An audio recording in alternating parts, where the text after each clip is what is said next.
पर आपको जो डाउट हो रहा है मुझे बताओ, मैं आपको यहाँ बता रहा हूँ ना, आप उधर से उसको छोड़ दो। आप देखो क्या दिक्कत हो रही थी, क्या बोल रहे हैं आप, कोल्ड एयर और वार्म एयर कैसे नीचे आ रही है, क्या डिसेंड कर रही है। भाई अगर ये अर्थ का सरफेस है, ये सरफेस ऑफ अर्थ, और इसके ऊपर की जो विंड है वो गर्म हो गई है। वार्म विंड जो होती है वो एक्सपैंड करती है, एक्सपैंड करने की वजह से लाइट हो जाती है, लाइट होने की वजह से राइज करती है। बस ये इसका प्रॉपर्टी है, किसकी, वार्म विंड की। वार्म एयर की क्या प्रॉपर्टी है भाई, वो गर्म होने की वजह से एक्सपैंड करती है, लाइट हो जाती है और ऊपर राइज करती है। और वैसे ही अगर कोई कोल्ड एयर का पैकेट होगा, कोल्ड एयर कैसे हुआ होगा भाई, हो सकता है ऑल्टीट्यूड ज़्यादा होने की वजह से कोल्ड हुआ हो, या फिर मानो यही वार्म एयर का पैकेट ऊपर जाके टेम्परेचर की वजह से उसका टेम्परेचर कम हो गया हो। कौन सा, इस रेट को क्या बोलते थे, एडियाबेटिक लैप्स रेट। मानो यही ऊपर जाके ठंडा हो जाए, मानो ऐसे ही कोई कोल्ड एयर चल रही हो ऊपर, कहाँ पे, ट्रोपोस्फेयर में ऊपर की तरफ, है ना, और वो बहुत भारी हो जाए। अब भाई नॉर्मल सी चीज़ थी जो हमने ओशन करंट्स में पढ़ा था। ओशन करंट्स में क्या पढ़ा था, जो कोल्ड ओशन करंट होती है, कोल्ड ओशन करंट जो होती है वो हैवी होती है, वो नीचे सिंक करती है और सब सरफेस लेवल पे चलती है। और वार्म करंट जो होती है वो लाइटर होती है, वो थोड़ी सरफेस के पास चलती है। यही पढ़ा था ना, पढ़ा था। तो भाई कोल्ड एयर का भी यही फिनोमिना है। अब हैवी होगी ऊपर, अगर ऊपर हैवी होगी बहुत ज़्यादा तो वो नीचे की तरफ सिंक करेगी। उसका प्रॉपर्टी है कि कोल्ड एयर जो होती है वो हैवी होती है, डेंसिटी ज़्यादा होती है। हैवी क्यों होगी भाई, क्योंकि डेंसिटी ज़्यादा है। अब आप ये मत बोलो कि सर ने क्लास में सिर्फ हैवी बताया और हमारे कॉन्सेप्ट में हम उसको डेंसिटी से रिलेट कर रहे हैं, तो उसका हमने तो वो बताया कि उसकी डेंसिटी ज़्यादा, सर ने बताया हैवी। भाई सेम ही बात है ना, क्या ये अलग कोई कॉन्सेप्ट नहीं है कि उसकी डेंसिटी ज़्यादा है तो वो हैवी है। भाई हैवी इसीलिए होती है कोई चीज़, उसकी डेंसिटी ज़्यादा होती है, ठीक है ना, तो उसके मॉलिक्यूल पास आ जाएंगे तो वो उस चीज़ को डेंस कर देंगे, है ना। क्या कोई मॉलिक्यूल दूर दूर चले जाते हैं, वो चीज़ जो होती है लाइट हो जाती है, उसके पार्टिकल्स एक्सपैंड करते हैं। अगर कोई चीज़ हैवी है इसका मतलब उसकी डेंसिटी ज़्यादा है, जिसकी डेंसिटी ज़्यादा है वो नीचे की तरफ सिंक करती है कोई चीज़। भाई आप पत्थर फेंकते हो पानी में, जिसकी डेंसिटी ज़्यादा होती है वो पानी के नीचे चला जाता है, जिसकी डेंसिटी कम होती है वो पत्थर ऊपर तैरता रहता है। ऐसे पत्थर कोई ऊपर तैरता नहीं है। मतलब कहने का मतलब क्या है, कोई भी चीज़ जिसकी डेंसिटी कम होगी वो ऊपर तैरेगी और जिस चीज़ की डेंसिटी ज़्यादा होगी वो नीचे सिंक करेगी, है ना। तो कोल्ड एयर मास की डेंसिटी ज़्यादा होती है इसलिए वो सिंक करता है, नीचे की तरफ आता है, सरफेस की तरफ। बात समझ आई। यहाँ पे क्या डाउट, क्या है डाउट, बताओ डाउट क्या है। नहीं, अगर कोई डाउट है तो बताओ, ऐसी हवा में नहीं, क्लियर हो गया। अभी ये क्या है, कोल्ड एयर वार्म एयर, ये अभी सब समझ आ जाएगा। अभी प्रेशर बेल्ट पढ़ेंगे, उधर सिर्फ यही है पढ़ने वाला। और मैं पढ़ाऊंगा भी आपको कम, मैं आप ही से पूछूंगा, क्योंकि आप उस दिन बहुत ज़्यादा बोल रहे थे प्रेशर बेल्ट ये होता है, हॉर्स लैटिट्यूड ये वो, तो मैं आपसे समझना चाहूँगा कि आपको एक्चुअल में उसका कॉन्सेप्ट पता है कि नहीं पता है, ठीक है।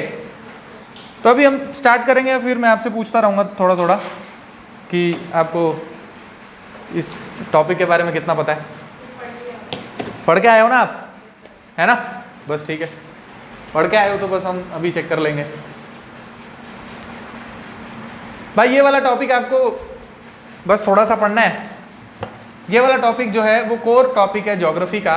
ये वाला टॉपिक अगर आप पढ़ लोगे तो आपको पूरा क्लाइमेट समझ आ जाएगा, पूरा का पूरा क्लाइमेट। और इसी टॉपिक में से सबसे ज़्यादा MCQ आते हैं। तो सबसे इंपॉर्टेंट टॉपिक है ज्योग्राफी का, ठीक है, सबसे इंपॉर्टेंट टॉपिक है ज्योग्राफी का।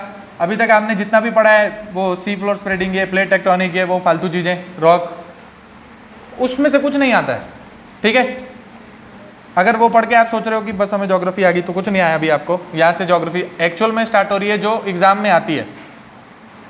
अभी तक हमने क्या देखा, हम ये चीज़ देख रहे थे कि due to the insolation of the sun कुछ चीज़ें जो थी वो गर्म हो रही थी, और वैसे ही हमने देखा कि जो एयर आपकी गर्म होती है और ऊपर की तरफ राइज करती है। एयर ऊपर की तरफ राइज करेगी तो उसके ऊपर राइज करने के अलग अलग रेट होंगे। जैसे अगर वो ड्राई एयर का वॉल्यूम होगा तो उसका क्या होगा, नहीं, नाम क्या होगा, ड्राई एडियाबेटिक लैप्स रेट, है ना, उसको हम बोलेंगे ड्राई एडियाबेटिक लैप्स रेट। वैसे ही अगर वो एयर का वॉल्यूम जो है वो किसी वाटर बॉडी के ऊपर से जा रहा होगा तो हम उसको बोलेंगे वेट एडियाबेटिक लैप्स रेट। और एक होगा जिसको बोलेंगे normal adiabatic lapse rate. Dry adiabatic lapse rate कितना डिग्री सेल्सियस उसका था, 10 डिग्री सेल्सियस पर किलोमीटर जो है ये रेट होता है किसका, ड्राई एडियाबेटिक लैप्स रेट का। जबकि वेट एडियाबेटिक लैप्स रेट का 4 डिग्री के अराउंड 4 डिग्री सेल्सियस पर किलोमीटर है ना। और जो नॉर्मल एडियाबेटिक लैप्स रेट होता है, जो नॉर्मल एडियाबेटिक लैप्स रेट होता है it is between 6 to 6.5 Celsius पर किलोमीटर। ठीक है, अब ये चीज़ जो है इसकी ये ऊपर की तरफ जाएगा तो क्लाउड की फॉर्मेशन करेगा। ठीक है, तो एक टॉपिक होता है छोटा सा जिसको आप बोलते हो टाइप्स ऑफ क्लाउड्स। भाई टाइप्स ऑफ क्लाउड्स में इसका बहुत हवा बनाया हुआ है, मैं बताता हूँ आपको। एक्चुअल में ये टाइप्स ऑफ क्लाउड हो गया, ये 2-3 ये छोटे छोटे प्रेशर बेल्ट हो गई, ये सारी चीज़ें हो गई।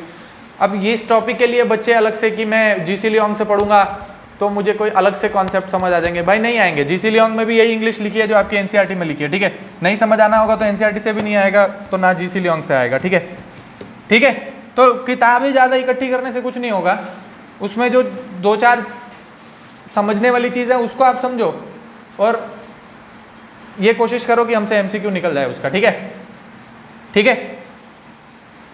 आप देखो कि अगर आपको क्लाउड को पढ़ना है तो क्लाउड के अलग अलग नाम लिखे हैं। ठीक है, सबसे पहले नीचे क्या लिखा है, यहाँ पे लिखा है स्ट्रेटस, लिखा है, यहाँ लिखा है क्यूमुलस, लिखा है, यहाँ पे लिखा है क्यूमुलो निम्बस, लिखा है, यहाँ लिखा है altostratus, altocumulus, cirrus cirrocumulus और स्ट्रेटो क्यूमुलस।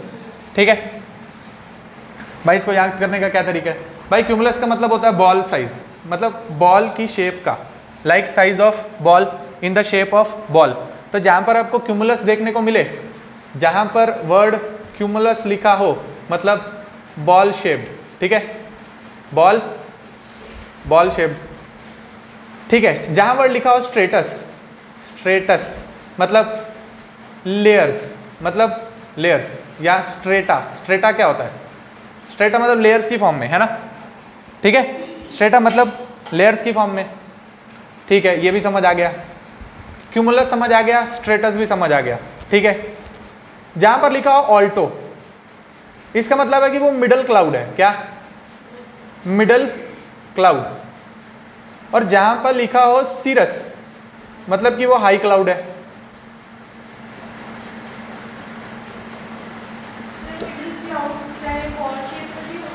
अभी देखेंगे ना, देखो आपने भी क्या पढ़ा, आपने पढ़ा अगर किसी चीज के आगे क्यूमुलस लिखा हो इसका मतलब वो बॉल शेप्ड है, किसी के आगे स्ट्रेटस लिखा हो तो वो लेयर की शेप में है, कोई मिडल, अगर किसी क्लाउड के आगे ऑल्टो लगा है तो मतलब वो मिडल क्लाउड है, किसी क्लाउड के आगे सीरस लगा है तो वो हाई क्लाउड है। ठीक है, अब यहाँ से पढ़ना स्टार्ट करो। स्ट्रेटस लिखा है मतलब ये वाला जो क्लाउड है वो लेयर्स में है ना। स्ट्रेटो क्यूमुलस लिखा है मतलब बॉल शेप्ड है, बॉल शेप्ड है लेकिन लेयर है दो उसकी अलग अलग। ठीक है, बात समझ आई, बॉल शेप्ड है पर उसकी अलग अलग 2 लेयर हैं। फिर ये क्या लिखा है, ऑल्टो स्ट्रेटस मतलब ऑल्टो है मतलब मिडिल क्लाउड है और स्ट्रेटस मतलब लेयर्स की फॉर्म में है। फिर लिखा है ऑल्टो क्यूमुलस मतलब कि मिडिल क्लाउड है लेकिन बॉल की शेप में है। बात समझ आई, ऑल्टो क्यूमुलस। ऊपर पहुंचो, क्या लिखा है, सिरस, सिरस मतलब हाई क्लाउड है। फिर लिखा है सिरस सीरो क्यूमुलस मतलब एक तो हाई क्लाउड ऊपर बॉल शेप में है। बात समझ आ गई, सीरो क्यूमुलस, सीरो क्यूमुलस मतलब सीरो मतलब एक तो हाई क्लाउड है और क्यूमुलस मतलब बॉल शेप्ड में है। और ये सारे क्लाउड से आप बाहर निकलोगे तो एक मेन आपका बारिश कराने वाला क्लाउड क्यूमुलो निम्बस, इसी के आगे आपकी ये बारिश बनी है, इसको अलग से बोलते हैं क्यूमुलो निम्बस क्लाउड, जो कि आपका बनता है जहाँ पर बारिश होती है ना, क्यूमुलो निम्बस क्लाउड है ना। बात समझ आई, यहाँ आपको बात समझ आ रही है, क्या बताना चाह रहा है भाई, ये बताना चाह रहा है कि आपके क्लाउड्स की जो फॉर्मेशन होती है उसमें अलग अलग टाइप के क्लाउड्स होते हैं। कॉमन टाइप्स ऑफ क्लाउड जो होते हैं, जो हैं उनके ये सारे नाम हैं। ठीक है, इसको कोई रट्टा मारना ही नहीं है, आपको बस ये चीज़ याद रखनी है, रट्टा मारना ही नहीं है। क्या, इसमें रट्टा नहीं मारना है क्या भाई। अगर किसी क्लाउड के आगे लिखा है क्यूमुलस मतलब बॉल शेप्ड है ना, बॉल शेप्ड। किसी क्लाउड के आगे लिखा है स्ट्रेटस मतलब लेयर्स में है या फिर स्ट्रेटा। किसी क्लाउड के आगे लिखा है ऑल्टो मतलब वो मिडिल क्लाउड है। किसी क्लाउड के आगे लिखा है सिरस मतलब हाई क्लाउड है। जैसे हमने यहाँ देखा ये cumulus ball shaped, stratus layer में, stratocumulus layer plus ball की form, altostratus middle cloud plus layer, altocumulus middle cloud plus ball shaped, cirrus मतलब हाई क्लाउड, सिरो क्यूमुलस मतलब high cloud plus ball shaped, और cumulonimbus cloud मतलब कि बारिश कराने वाले जो काले बादल आपके दिखते हैं आपको, उसको बोलते हैं क्यूमुलोनिम्बस क्लाउड। बात समझ आ गई? यहाँ तक टाइप्स ऑफ क्लाउड आपको समझ आ गए? टाइप्स ऑफ क्लाउड में कोई दिक्कत आपको? टाइप्स ऑफ क्लाउड के बारे में आपकी बुक में कुछ भी लिखा हो, दीज आर टाइप ऑफ, ये क्लाउड, ये व्हाइट दिखते हैं, ये ब्लू दिखते हैं, कुछ नहीं आपको याद रखना, आप बस इसको याद रखो, काम बन जाएगा आपका, काम बन जाएगा। ठीक है, ठीक है। बाकी आपको रीड करना है तो एक बार आप बुक से रीड कर लो, अगर आपको रीड करना है एक बार बुक से रीड कर लेना, है ना। कभी कभी क्या होता है, बहुत जैसे जिस दिन बारिश होने वाली होती है उस दिन तो काले बादल आपको दिखेंगे, वो ये वाले बादल होते हैं, है ना। किसी दिन बहुत ज़्यादा बारिश होने के बाद आप देखोगे कि धूप निकली होती है, छोटे छोटे आपको बॉल शेप क्लाउड दिखते हैं, ये ऐसे वाले क्लाउड दिखते हैं, ऑल्टो क्यूमुलस दिखते हैं। पीछे एकदम ब्लू कलर का स्काई होता है और छोटे छोटे बॉल शेप वाइट वाले आपको क्लाउड दिखते हैं, है ना, है ना। कभी उससे भी, इससे भी ऊपर चले जाओगे तो एक बहुत बिखरे हुए ऐसे ऐसे ऐसे करके, सिर्फ ऐसे ऐसे करके बहुत दूर आपको क्लाउड दिखते हैं, जो सीरस क्लाउड होते हैं। कभी दिखते हैं कभी नहीं भी दिखते हैं, है ना।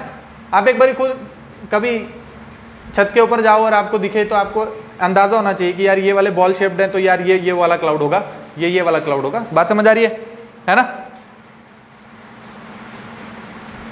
मानो कोई पहाड़ है ऐसे वाला, तो वहां पर आपको ऐसे वो जो बादल ऐसे दिखते हैं तो वो मानो आप ये स्ट्रेटस का कुछ लेयर वाला टाइप का, क्योंकि हाइट बहुत ज़्यादा है तो ये वाला क्लाउड आपको वहाँ दिख सकता है ना।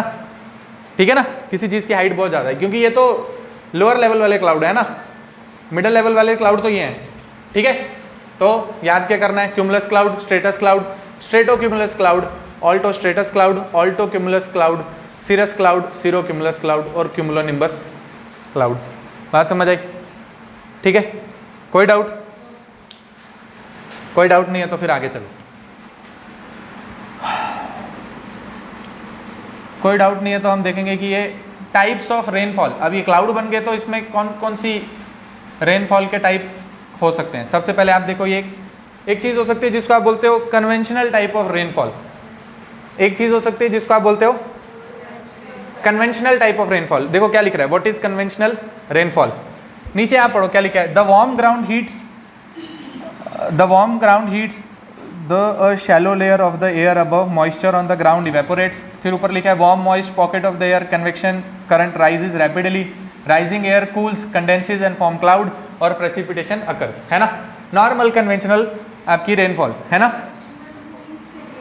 इंस्टेबिलिटी वाला, इंस्टेबिलिटी तो हर चीज, कोई भी रेनफॉल होगी उसमें इंस्टेबिलिटी होगी, बस ये टाइप्स ऑफ रेनफॉल है ना।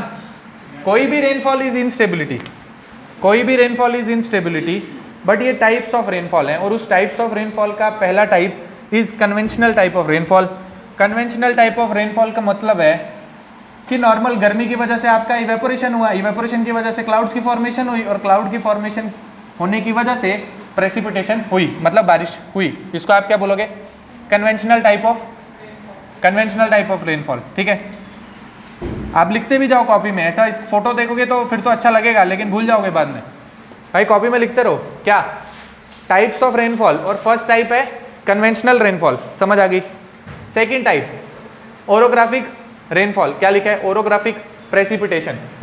ओरोग्राफिक प्रेसिपिटेशन क्या बताना चाह रहा है भाई, वो बताना चाह रहा है कि ओरोग्राफिक प्रेसिपिटेशन वहाँ होगी जहाँ पर आपका कोई माउंटेन होगा, है ना। माउंटेन स्लैश हिल्स, माउंटेन या फिर हिल जहाँ पर होगा वहाँ पर जो टाइप ऑफ रेनफॉल आपको देखने को मिलेगा वो होगा ओरोग्राफिक रेनफॉल। मतलब क्या है भाई, एक जगह पे इवेपोरेशन हुआ और क्लाउड की फॉर्मेशन हुई और वो क्लाउड ऊपर की तरफ राइज हुआ, क्यों, बिकॉज ये टोपोग्राफी ने उसको पुश किया और एयर ऊपर की तरफ राइज हुई और यहाँ पर कहीं पे क्लाउड की फॉर्मेशन हुई। ठीक है, एक साइड पहाड़ के क्लाउड की फॉर्मेशन हुई और उस पहाड़ के उसी साइड उस क्लाउड ने बारिश करवा दी। ठीक है, उस पहाड़ के उसी साइड उस क्लाउड ने बारिश करवा दी, और बारिश करवाने के बाद मानो ये क्लाउड थोड़ा सा ट्रैवल करके इस साइड जब आएगा तो इसके अंदर का जो मॉइस्चर होगा वो खत्म हो गया होगा, क्योंकि वो वहाँ पे बारिश करवा चुका है। इसलिए दूसरी वाली जो साइड होगी उसको आप क्या बोलोगे, रेन शैडो साइड। इसके दो वर्ड और आपको देखने को मिलेंगे। ठीक है, एक चीज होती है जिसको आप बोलते हो विंडवर्ड साइड, एक वर्ड होता है जिसको आप बोलते हो लीवर्ड साइड, है ना। क्या चीज, विंडवर्ड साइड और लीवर्ड साइड। विंडवर्ड साइड वो वाली साइड होगी जहां पर आपका बारिश होगी, और रेन शेडो साइड आपकी वो साइड होगी, या फिर लीवर्ड साइड आपकी वो वाली साइड होगी जहाँ पर बारिश नहीं होगी। अच्छा भाई, ये तो हमें समझ आ गया कि ऐसा होता है। फिर आपको ये चीज़ पता होनी चाहिए कि इंडिया में मोस्ट ऑफ द रेनफॉल जो आपको देखने को मिलेगी वो कौन सी है? ये ओरोग्राफिक रेनफॉल है ना। जब आपका मानसून है वो भी ओरोग्राफिक रेनफॉल के हिसाब से ही आपको बारिश देता है। ठीक है, ठीक है। जैसे आप बहुत सारी चीज़ें पढ़ोगे ऐसे, है ना। जैसे आप देखोगे कि यहाँ पर वेस्टर्न घाट्स हैं, है ना, ये वेस्टर्न घाट्स हैं, और इसके मानो इधर मुंबई है, मानो इधर पुणे, नासिक, मानो यहाँ पे नासिक और मतलब यहाँ वाला एरिया है ना, नासिक है, मानो नागपुर है, जो भी है ना। तो आप पढ़ोगे कि भाई महाराष्ट्र के इस वाली साइड बहुत सारी बारिश होती है, पर इस वाली साइड सूखा होता है ना, है ना। यहाँ के आप पढ़ोगे कि यहाँ पे अरावलीज हैं, तो इसके ना इधर बारिश होती है ना इधर बारिश होती है ना। क्यों? क्योंकि इसके ऊपर से निकल जाता है ना बादल, इसके ऊपर, उसको ऑब्स्ट्रक्शन नहीं मिलता। जब तक ऑब्स्ट्रक्शन नहीं मिलेगा तब तक एयर जो है वो राइज नहीं करेगी और क्लाउड की फॉर्मेशन नहीं करेगी और वहाँ पे बारिश नहीं होगी, है ना। ठीक है भाई, अगर ऐसे है और यहाँ से क्लाउड आ रहा है तो इसको ऑब्स्ट्रक्शन मिला तभी ऐसे ऊपर राइज करेगा यहाँ पर और यहाँ बारिश करवाएगा, है ना। ठीक है, अगर माउंटेन रेंज भी ऐसी है, हवा भी ऐसी चल रही है, फिर वो पैरेलल हो गया ना।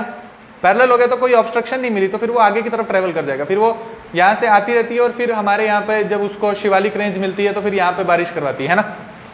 ठीक है, जैसे जो हमारी मानसून विंड है ना। तो इस टाइप ऑफ रेनफॉल का आप क्या बोलोगे? Orographic type of rainfall. इसमें दो टाइप होती है, एक विंडवर्ड साइड, एक लीवर्ड साइड। ठीक है, ठीक है। तो दूसरा type of rainfall is orographic rainfall. अच्छा, तीसरा टाइप ऑफ रेनफॉल देखो क्या दिखा रहा है।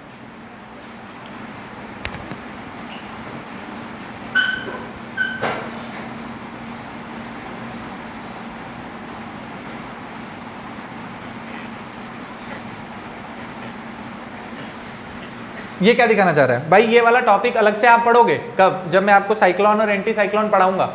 लेकिन टाइप्स ऑफ रेनफॉल में दो टाइप अलग से आएंगी। एक आपने पढ़ लिया कन्वेंशनल रेनफॉल, एक आपने पढ़ लिया ओरोग्राफिक रेनफॉल। एक चीज़ है जिसको आप बोलते हो साइक्लोनिक रेनफॉल, और एक चीज़ होती है जिसको आप बोलते हो फ्रंटल रेनफॉल। ठीक है, साइक्लोनिक रेनफॉल में क्या दिखा रहा है कि ओशन, जहाँ पर आपको दिख रहा है ओशन वाटर, उसके ऊपर डेवलप होने वाला जो रेनफॉल है, वहाँ पर जो क्लाउड बनेंगे, उस चीज़ को ये क्या बोल रहा है? साइक्लोन की वजह से डेवलप होने वाले क्लाउड और उसकी वजह से होने वाली रेनफॉल को बोला गया साइक्लोनिक रेनफॉल। ठीक है, साइक्लोनिक रेनफॉल मतलब कि ओशन के ऊपर डेवलप हो रही है। कहाँ पर? ओशन के ऊपर डेवलप हो रही है क्या? साइक्लोनिक रेनफॉल, है ना। जैसे हम इंडियन ज्योग्राफी जब हम पढ़ेंगे तब हम देखेंगे कि ये हमारा इंडिया है और यहाँ पर ऐसे करके क्या है, ये बे ऑफ बंगाल है ना, है ना। और यहाँ पर क्या है? अरेबियन सी। और फिर हम देखेंगे कि बे ऑफ बंगाल में क्यों ज़्यादा साइक्लोन आते हैं एज कम्पेयर टू अरेबियन सी, और फिर ये इस तरफ को मूव करते हैं और यहाँ हिट करते हैं, उसके हिसाब से बारिश होती है। वो सारी चीज़ें, है ना। यहाँ पे उड़ीसा, आंध्र प्रदेश, तमिलनाडु, या कुछ यहाँ पे डेवलप होते हैं तो यहाँ पर टकराते हैं, कुछ यहाँ चले जाते हैं, कुछ यहाँ गुजरात को टकराते हैं, है ना। ठीक है, कुछ कुछ होंगे जो अरेबियन सी में भी आएंगे कुछ, लेकिन उनकी फ्रीक्वेंसी बहुत कम होगी as compare to number of cyclones originating in Bay of Bengal. ठीक है, पर उसके अपने कारण हैं, वो कारण देखेंगे जब इंडियन ज्योग्राफी पढ़ेंगे। ठीक है, कि बे ऑफ बंगाल का वाटर का टेम्परेचर ज़्यादा है, इनक्लोज्ड है, उसके हिसाब से इंटेंस हीटिंग हो जाती है, वो सारी चीज़ें, है ना। तो ये क्या बताना चाह रहा है? देखो ये क्या बता रहा है कि इतना बड़ा क्यूमुलोनिम्बस क्लाउड बना है, दिख रहा है? इतना बड़ा क्यूमुलोनिम्बस क्लाउड है, इतना बड़ा, है ना। इसका मतलब कि क्योंकि वाटर के सरफेस के ऊपर बना है तो बहुत ज़्यादा इसके अंदर मॉइस्चर है ना। इसका मतलब बहुत ज़्यादा रेनफॉल करवाने की इसकी टेंडेंसी है ना। इसलिए जो साइक्लोनिक रेनफॉल होगी वो बहुत ज़्यादा हैवी रेनफॉल होगी, बहुत ज़्यादा डिस्ट्रक्शन करेगी, मूव करेगी, लैंड की तरफ आएगी, लैंड पर डिस्ट्रक्शन करेगी। वो सब हम देखेंगे जब हम समझेंगे कि ये साइक्लोन एक्चुअल में कैसे डेवलप होता है, क्या कंडीशन है, कैसे लैंड की तरफ मूव करता है। अभी के लिए टाइप्स ऑफ रेनफॉल में समझने के लिए तीसरी type of rainfall is cyclonic rainfall. ठीक है, तीसरी type of rainfall is cyclonic rainfall. ये क्या बता रहा है? फोर्थ टाइप ऑफ रेनफॉल बता रहा है जिसका नाम है frontal rainfall. Fourth type of rainfall is frontal rainfall. कह रहे भाई दो फ्रंट हैं, किसके? एक कोल्ड एयर का मास है और एक वार्म एयर का मास है। ठीक है, मतलब एक जगह पे बहुत ज़्यादा कोल्ड एयर है और एक जगह पे बहुत ज़्यादा वार्म एयर है। कोल्ड एयर क्योंकि बहुत ज़्यादा हैवी है, कोल्ड एयर क्योंकि हैवी है और नीचे की तरफ डिसेंड कर रही है, नीचे की तरफ डिसेंड करेगी तो वो वार्म एयर फ्रंट का फोर्सफुल अपलिफ्टमेंट करेगी। किसका? वार्म एयर का फोर्सफुल अपलिफ्टमेंट करेगी। कैसे? कोल्ड एयर का मास देखो, कोल्ड एयर का मास इतना बड़ा है, यहाँ पे वार्म एयर भी है, but because cold air is heavy, वो नीचे की तरफ डिसेंड कर रही है। जब वो नीचे की तरफ जोर से डिसेंड करेगी तो वहाँ की वार्म एयर को फोर्सफुली पुश करेगी और वार्म एयर ऊपर की तरफ राइज करेगी। ठीक है, और वार्म एयर ऊपर की तरफ, ये दिख रहा है ना आपको, ये कोल्ड एयर यहाँ आ रही है, लेकिन वार्म एयर इस फ्रंट के ऊपर से ऊपर की तरफ राइज कर रही है। क्यों? Because of this cold front. ठीक है, तो हम बोलेंगे ये दो फ्रंट है एक्चुअल में। क्या है? एक कोल्ड फ्रंट है, एक वार्म फ्रंट है, और because of the descend of cold air downwards there is a forceful upliftment of the warm air, जिसकी वजह से ये फ्रंटल रेनफॉल आपको देखने को मिलेगी, है ना। जैसे आप देखोगे कि ट्रॉपिकल रीजन्स में बहुत सारी साइक्लोनिक रेनफॉल आपको देखने को मिल रही है, वैसे आप देखोगे कि टेम्परेट रीजन में बहुत सारी ये फ्रंटल रेनफॉल आपको देखने को मिलेगी, जिसको यहाँ आप बोलोगे एंटी साइक्लोनिक कंडीशन, है ना। या आप उसको बोलोगे एंटी साइक्लोनिक कंडीशन, या आप उसको बोलोगे फ्रंटल रेनफॉल। अब भाई टेम्परेट रीजन में ऐसा क्यों देखने को मिल रहा है और आपके ट्रॉपिकल रीजन्स में आपको साइक्लोन क्यों देखने को मिल रहा है? भाई सिंपल सी बात, जो साइक्लोन आपको ट्रॉपिकल रीजन्स में देखने को मिल रहे हैं, जो साइक्लोन आपको ट्रॉपिकल रीजन में देखने को मिल रहे हैं, तो tropics is heat surplus region, है ना। Tropics are heat surplus region. Tropical area क्या चीज?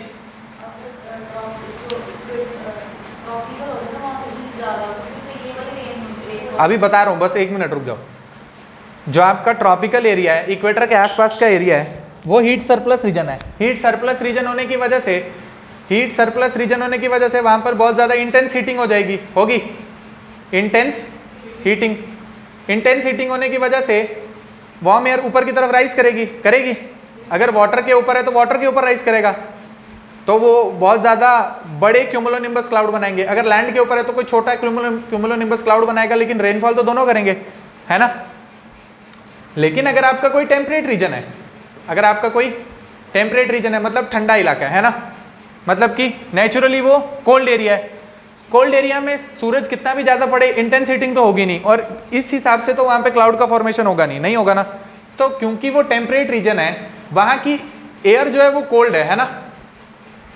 भाई टेम्परेट रीजन में ठंडी हवा चलती है ना, टेम्परेट रीजन में ठंडी हवा चलेगी, कोल्ड एयर के फ्रंट ज़्यादा होंगे as compare to warm air, होंगे ना। भाई ठंडी जगह पे जाते हो वहाँ पे कोल्ड एयर ज़्यादा मिलेगी ना। क्यों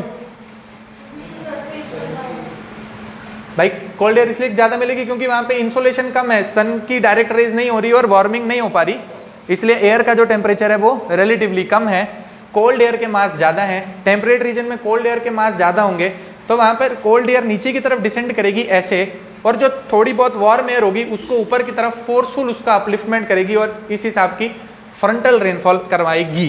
ठीक है, इस हिसाब की फ्रंटल रेनफॉल करवाएगी। लेकिन यहाँ पर फ्रंटल रेनफॉल का मतलब क्या है ये दिखाना चाहे, ये ब्लू कलर का जो डायग्राम है ना वो दिखा रहा है ये पूरा एक कोल्ड एयर का फ्रंट है, ठीक है। और ये रेड वाली डायग्राम जो है वो वार्म एयर का फ्रंट है, और कोल्ड एयर का फ्रंट पुश कर रहा था वार्म एयर को, और क्योंकि कोल्ड एयर भारी थी वो तो नीचे रहेगी, लेकिन वार्म एयर जो है वो हल्की है, वो ऊपर की तरफ उसका अपलिफ्टमेंट होगा। कैसे? जैसे भाई हम पढ़ रहे थे,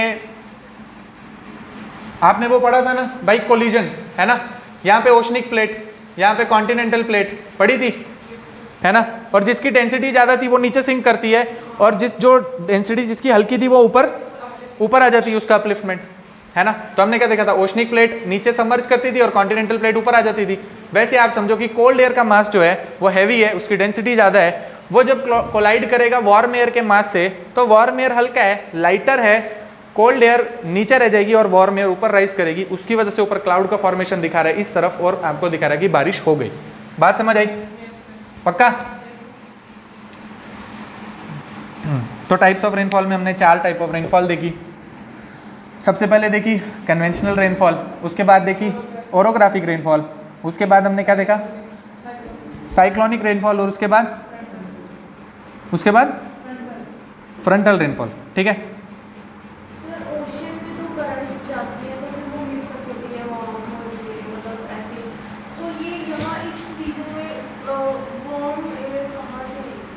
क्या चीज़?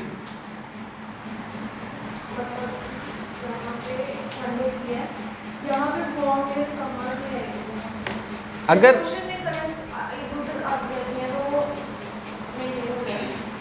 तो यहाँ पे टेम्परेट वाले रीजन में यहाँ पे समर है। आप देखो कि मैंने आपको ये बताया, क्योंकि अर्थ जो है वो टिल्टेड है, उसमें दो रीजन्स बने थे, है ना, क्योंकि अर्थ आपकी ऐसी थी, है ना, ऐसी थी, आपका सूरज यहाँ पे था तो यहाँ पर ऐसे करके पड़ रही थी, यहाँ ऐसे और यहाँ पर ऐसे, है ना, ऐसे ही पढ़ाया था। और इस चीज़ को मैंने बोलता ये हीट सरप्लस रीजन है, हीट सरप्लस रीजन, और ये हीट डेफिसिट रीजन। भाई हीट डेफिसिट रीजन का मतलब ये नहीं है कि वहाँ सूरज ही नहीं पड़ रहा है और वहाँ पर बिल्कुल भी लोग मर गए और दिन में भी पूरा अंधेरा रहता है, और ऐसा नहीं है ना, एक टेम्परेचर तो रहेगा ना। सूरज अगर है हीट डेफिसिट रीजन है एज कंपेयर टू इक्वेटर, या फिर हीट इक्वेटर जो है वो हीट सरप्लस रीजन है as compare to temperate region. ये कहने का मतलब है कि टेम्परेट रीजन में इक्वेटर के हिसाब से थोड़ा कम हीट मिलती है ना, लेकिन ये नहीं है कि टेम्परेट रीजन में जो है हीट होगी ही नहीं, है ना। अगर डायरेक्ट कोई भी जगह होगी भाई, कुछ अगर वहाँ पे डायरेक्ट सनलाइट पड़ रही है तो कुछ एरिया जो होगा वहाँ पे तो वार्म एयर आएगी ना। मेजॉरिटी आपको बड़ा फ्रंट जो होगा वो कोल्ड एयर का होगा, बड़ा वॉल्यूम ऑफ फ्रंट जो होगा वो कोल्ड एयर का होगा, वार्म एयर का फ्रंट बहुत छोटा होगा, बहुत छोटा होगा। इसलिए बहुत बड़ा कोल्ड एयर का जो फ्रंट होगा वो छोटे से वार्म एयर के फ्रंट को भी बहुत जल्दी अपलिफ्ट करेगा और उस जगह पे बहुत सारी बारिश हो जाएगी। ये कहने का मतलब, बात समझ आई। अगर कोई जगह हीट डेफिसिट रीजन है उसका मतलब ये नहीं है कि वहाँ पे वार्म एयर होगी ही नहीं, भाई वहाँ पर भी तो सन की लाइट पड़ रही है ना। डायरेक्ट जो सरफेस होगी, जो डायरेक्ट सरफेस होगी, जो ओपन में है जगह, वहाँ पे कुछ तो धूप पड़ रही है ना। क्या ऐसा थोड़ी है टेम्परेट रीजन के सारे जो ओशन है वो सारे फ्रोजन है, ऐसा नहीं है ना। या वहाँ के जो लैंड है वहाँ पे पूरा 12 महीने बर्फ पड़ती है, ऐसा भी नहीं है, नहीं है ना। बात समझ आई। कहने का क्या मतलब भाई, इक्वेटोरियल रीजन में मैंने कोल्ड एयर मास की कोई बात ही नहीं की। इक्वेटोरियल रीजन में मैंने कोई कोल्ड एयर मास की बात की नहीं की ना।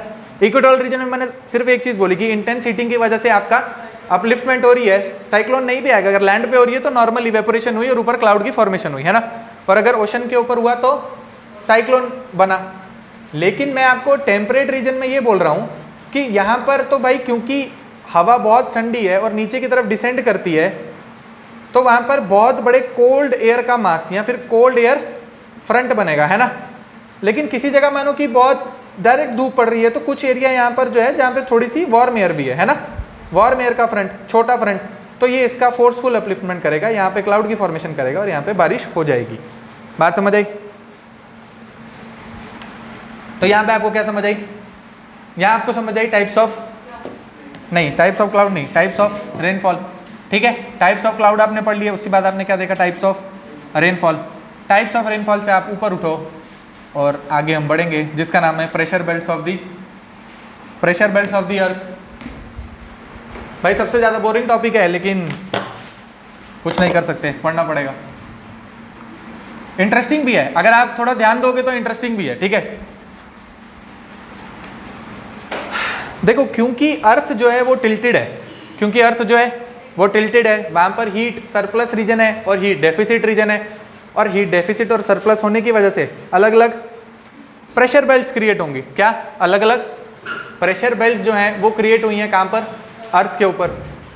अब एक्चुअल में जो एक प्रेशर बेल्ट जो होती है ना वो एक्चुअल में पैकेट के रूप में होती है, ठीक है, छोटे छोटे पैकेट्स के रूप में होती है। लेकिन अब सिंप्लिसिटी के लिए आपको इन्होंने ऐसा बेल्ट के फॉर्म में पूरा का पूरा दिखाया है। क्या कहना चाह रहा है, आप एक बार इस डायग्राम को देखोगे तो आपको समझ आएगी। पहले एक बारी सिर्फ पढ़ते हैं कि यहाँ पर लिखा क्या क्या है। इस डायग्राम में लिखा ही नहीं है अच्छे से, रुको इस डायग्राम को देखो, एक बारी सिर्फ पढ़ेंगे कि लिखा क्या है। कहता है कि यहाँ पर इक्वेटर है, क्या लिखा है, 0 डिग्री इक्वेटर, लिखता है इक्वेटोरियल लो प्रेशर, साथ में लिखता है डोल्ड्रम्स, उसके नीचे लिखता है साउथ ईस्ट ट्रेड विंड, ऊपर लिखता है नॉर्थ ईस्ट ट्रेड विंड। अच्छा ये विंड को आप छोड़ दो, सिर्फ आप अभी बेल्ट को देखो।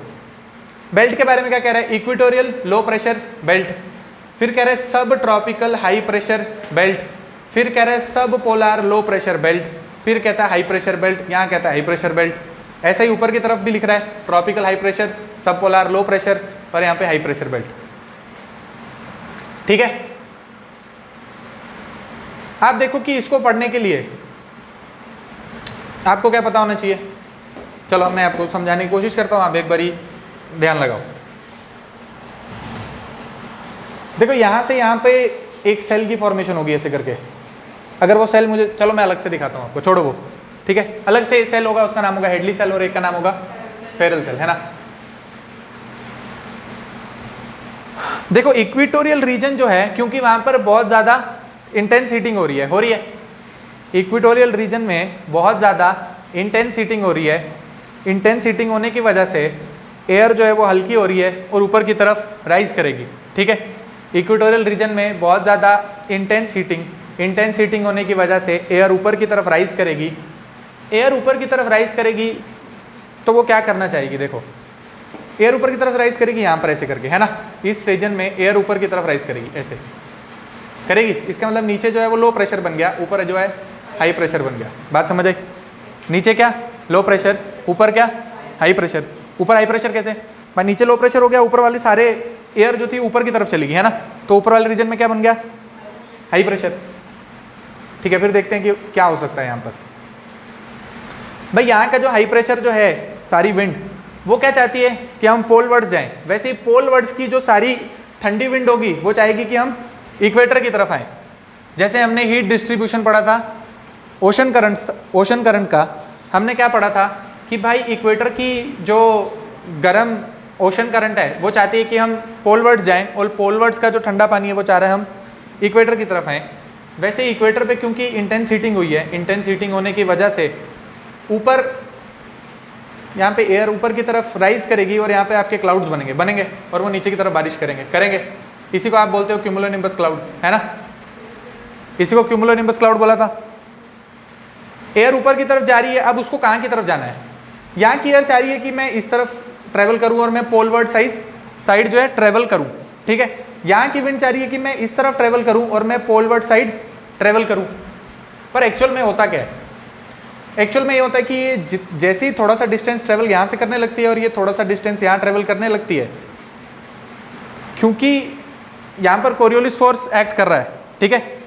यहाँ पे कोरियोलिस फोर्स एक्ट कर रहा है, प्लस ये इतना ज़्यादा डिस्टेंस कवर नहीं कर सकती है from equator to pole. Equator से पोल तक ये इतना ज़्यादा डिस्टेंस कवर नहीं कर पाती है और कोरियोलिस फोर्स एक्ट कर रहा होता है दोनों ही डायरेक्शन में, मतलब नॉर्दर्न हेमिस्फेयर में भी और सदर्न हेमिस्फेयर में भी। तो एक हाइट तक ये ट्रेवल करने के बाद कुछ जो थी उसने तो यहाँ क्लाउड की फॉर्मेशन कर दी, जो बची हुई विंड थी, ठीक है, वो यहाँ से इस तरफ पोल की तरफ जाना चाह रही है, यहाँ इस तरफ पोल की तरफ जाना चाह रही है। यहाँ पर वो ज़्यादा ट्रेवल नहीं कर पाती, वो इस तरफ नीचे की तरफ डिसेंड करती है और यहाँ की जो विंड है वो यहाँ नीचे की तरफ डिसेंड करती है। यहाँ नीचे की तरफ डिसेंड करेगी तो फिर आप फिर देखो सेम चीज़ होगी। यहाँ फिर नीचे कुछ एयर जो नीचे की तरफ आ जाएगी वो वापस इस तरफ आएगी, कुछ एयर यहाँ की वापस इस तरफ आएगी, कुछ यहाँ ऊपर चलती रहेगी, है ना। मतलब ये वाला आपका साइकिल कंप्लीट हो गया, है ना। ये साइकिल कैसे कंप्लीट हुआ भाई? यहाँ पे वार्म एयर ऊपर की तरफ राइज हुई, वार्म एयर ऊपर की तरफ राइज हुई, इस एरिया में कुछ क्लाउड का फॉर्मेशन हुआ, क्लाउड ने कुछ रेनफॉल करवाई। यहाँ की विंड जो थी वो चाह रही थी हम पोलर रीजन की तरफ ट्रेवल करें, लेकिन कुछ डिस्टेंस जाने के बाद वो उतना रेंज जो है डिस्टेंस ट्रेवल नहीं कर पाती और एक 30 to 35 डिग्री लैटिट्यूड के बीच में जाके सिंक करती है नीचे की तरफ। और नीचे की तरफ जब सिंक करेगी तो फिर ये सरफेस लेवल पे भी कुछ ट्रेवल करेगी, यहाँ की विंड भी कुछ सरफेस लेवल की तरफ ट्रेवल करेगी, वो वापस इस रीजन पे आ जाएगी तो वापस ऊपर की तरफ आएगी, तो ये साइकिल बन जाएगा एक। अब क्योंकि यहाँ पर आपकी नीचे की तरफ एयर जो है वो डिसेंड करेगी, तो यहाँ नीचे आपका क्या बन जाएगा? High pressure. नीचे आपका हाई प्रेशर बन जाएगा। यहाँ पर भी ये नीचे की तरफ डिसेंड कर रही है तो यहाँ पे क्या बन जाएगा? हाई प्रेशर रीजन बन जाएगा ना। तो क्या बताना चाह रहा है? लिखा है ट्रॉपिकल, सब ट्रॉपिकल हाई प्रेशर या फिर हॉर्स लैटिट्यूड। यहाँ पर क्या लिखा है? सब ट्रॉपिकल हाई प्रेशर या फिर हॉर्स लैटिट्यूड लिखा है, ठीक है। सब ट्रॉपिकल हाई प्रेशर बेल्ट या फिर हॉर्स लैटिट्यूड। अब भाई ये हॉर्स लैटिट्यूड क्यों लिखा है? क्योंकि इस रीजन में जब शिप्स ट्रेवल करती थी और क्योंकि उस टाइम पे हॉर्स वगैरह का ट्रेड हुआ करता था, तो अचानक से जब वो इस रीजन से पास करते थे तो उनको बहुत ज़्यादा प्रेशर फील होता था, ठीक है। और उनकी शिप जो है वो हैवी हो जाती थी, शिप हैवी हो जाती थी और उसको बचाने के लिए कि वो सिंक ना कर जाए, पानी के अंदर वेट कम करने के लिए अपनी शिप का, अपने बोट्स का, वो इन हॉर्स को निकाल के फेंक देते थे ताकि उनकी बोल्ट फिर से लाइट हो जाए। पर एक्चुअल में किसकी वजह से हो रही है? क्योंकि यहाँ पर ये एयर सिंक कर रही है और एक्चुअल में इस एरिया को सब ट्रॉपिकल हाई प्रेशर वाला रीजन बना रही है ना। किसकी वजह से भाई? प्रेशर बेल्ट, ये जो कंडीशन है ना, ये दो तरीके से इंड्यूस हो रही है, दो तरीके से। एक थर्मल, एक इसका थर्मल इंडक्शन है ना, थर्मली इंड्यूस्ड। एक क्या है? Thermally induced. और एक क्या है? Dynamically induced.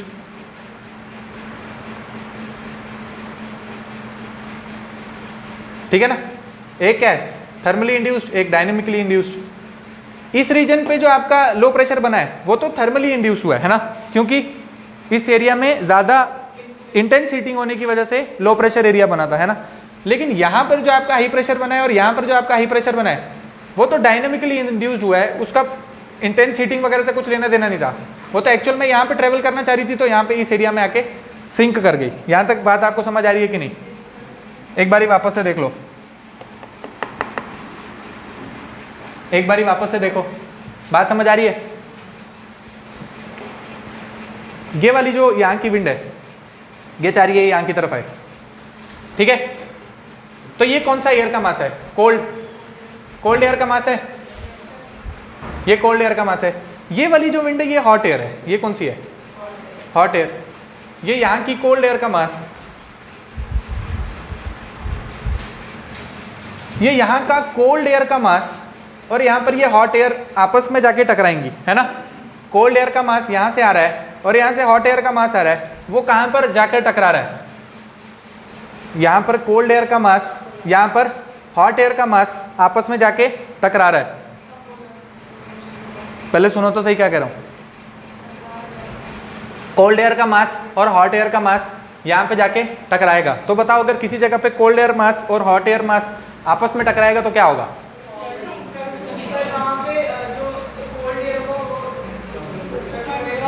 क्या? फ्रंट बनेगा। ठीक है, आप क्या कह रहे हो? क्या चीज़? फॉग बन जाएगी, वार्म एयर राइज करेगी। और कोल्ड एयर जो है जेट स्ट्रीम बनेगी। जेट स्ट्रीम का क्या लेना देना? जेट स्ट्रीम तो कहीं पर भी बन सकती है, वो तो इंडिया के ऊपर भी बनती है। जेट स्ट्रीम तो इंडिया के ऊपर भी बनती है ना। हाँ, यहाँ पे फ्रंट बनेगा। ठीक है, तो क्या कहने का मतलब है कि भाई यहाँ पर कोल्ड एयर है, यहाँ पर हॉट एयर है। कोल्ड एयर जो है वो सिंक करेगी, कोल्ड एयर नीचे की तरफ सिंक करेगी, कुछ अपने साथ हॉट एयर को भी लेकर नीचे सिंक करवा देगी, जबरदस्ती करवा देगी, करवाएगी।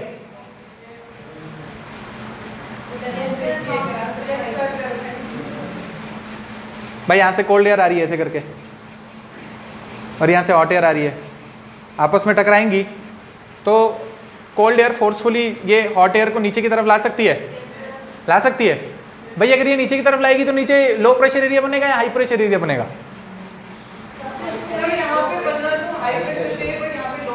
हाँ, क्यों? तो कोरियोलिस फोर्स की वजह से क्या हो रहा है? बस यही तो आपको आता नहीं है, ऐसे ही तुक्काबाजी। कैसे?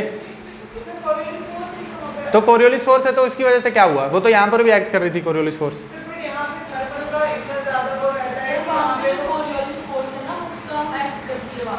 उससे क्या हो रहा है? हाँ, तो उससे हो क्या रहा है? हाँ, तो वही तो पूछना चाह रहा हूँ।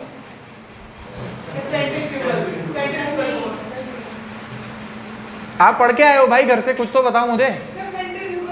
उससे क्या लेना देना? सेंट्रीफ्यूगल फोर्स से क्या होता है?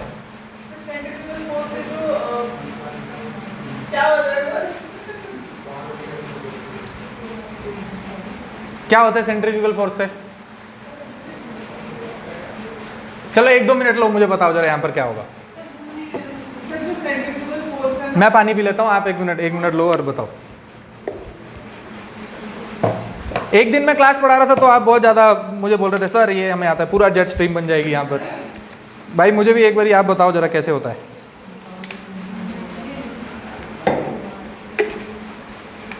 जेट स्ट्रीम बन जाती है यहाँ पे। सर यहाँ पे अभी जो आप पूछ रहे हो लो प्रेशर और हाई प्रेशर, तो यहाँ पे लो प्रेशर इसलिए बनता है क्योंकि वहाँ पे ये सेंट्रीफ्यूगल फोर्स का इफेक्ट होता है। कैसे बताओ तो, कैसे तो बताओ। सर जो अर्थ रोटेट करती है ना सर, उसकी वजह से जो मतलब जैसे एटमॉस्फेयर था वो इक्वेटर पे ज़्यादा वो उसका वो था एक्सपैंड होता था सर, उसी की वजह से यहाँ पे जो एयर मासेस होते हैं उनको भी ये पुश करती है बाहर वाली साइड। तो ये एक है। अरे तो लो प्रेशर कैसे बन रहा है, मतलब ये बताओ ना, पुश कर रही है तो क्या हो गया? सर तो वहाँ की जो हवाएं से जो एयर मासेस है उनको बाहर की तरफ पुश कर रही है। मज़ा नहीं आया, सर ये नहीं है। मतलब मुझे मज़ा नहीं आया, आप कुछ और बताओगे तो क्या पता थोड़ा।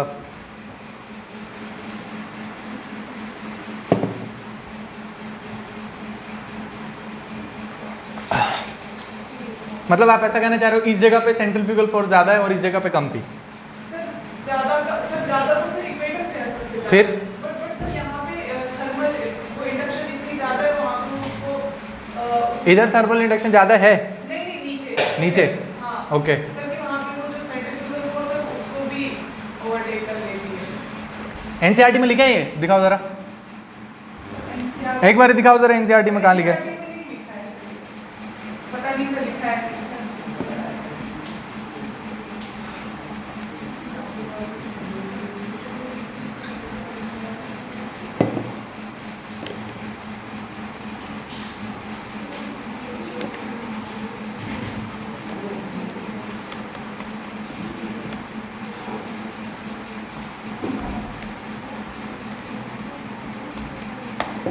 भाई मुझे भी तो बताओ, मैं कौन सी जगह से ज्योग्राफी पढ़ के आ गया हूँ? मैंने क्यों मिस कर दिया ये सब? सर आपसे बता दो यार रीजन।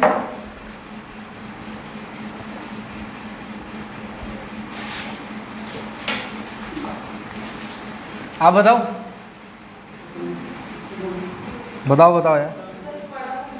पढ़ा था आप तो अभी क्लास, आप अभी क्लास शुरू होने से पहले तो बोल रहे थे कि सब सर आज तो पूरा तैयार होके आए हैं एकदम, आज पूरा पढ़ लिया है, बस अब तो नहीं मानेंगे सर को। सर वो बड़े इसमें जो रोटेशन आवर्स होगी वो बल्क आते हैं तो इक्विवेलेंट की तरफ पुश कर देगी।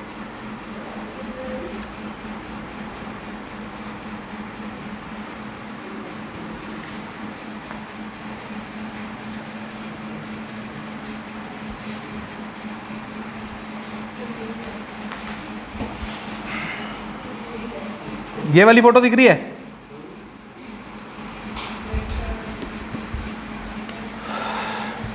ये वाली फोटो दिख रही है?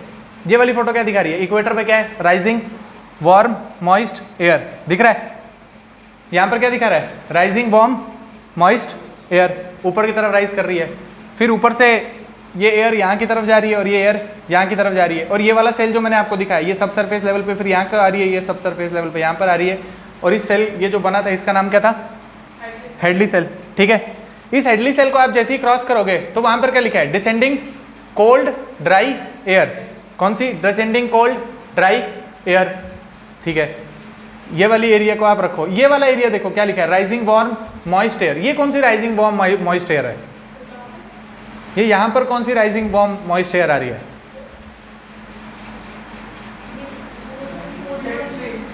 Jet stream. भाई जेट स्ट्रीम ऐसे नहीं चलती है, यहाँ कहाँ चलती है जेट स्ट्रीम?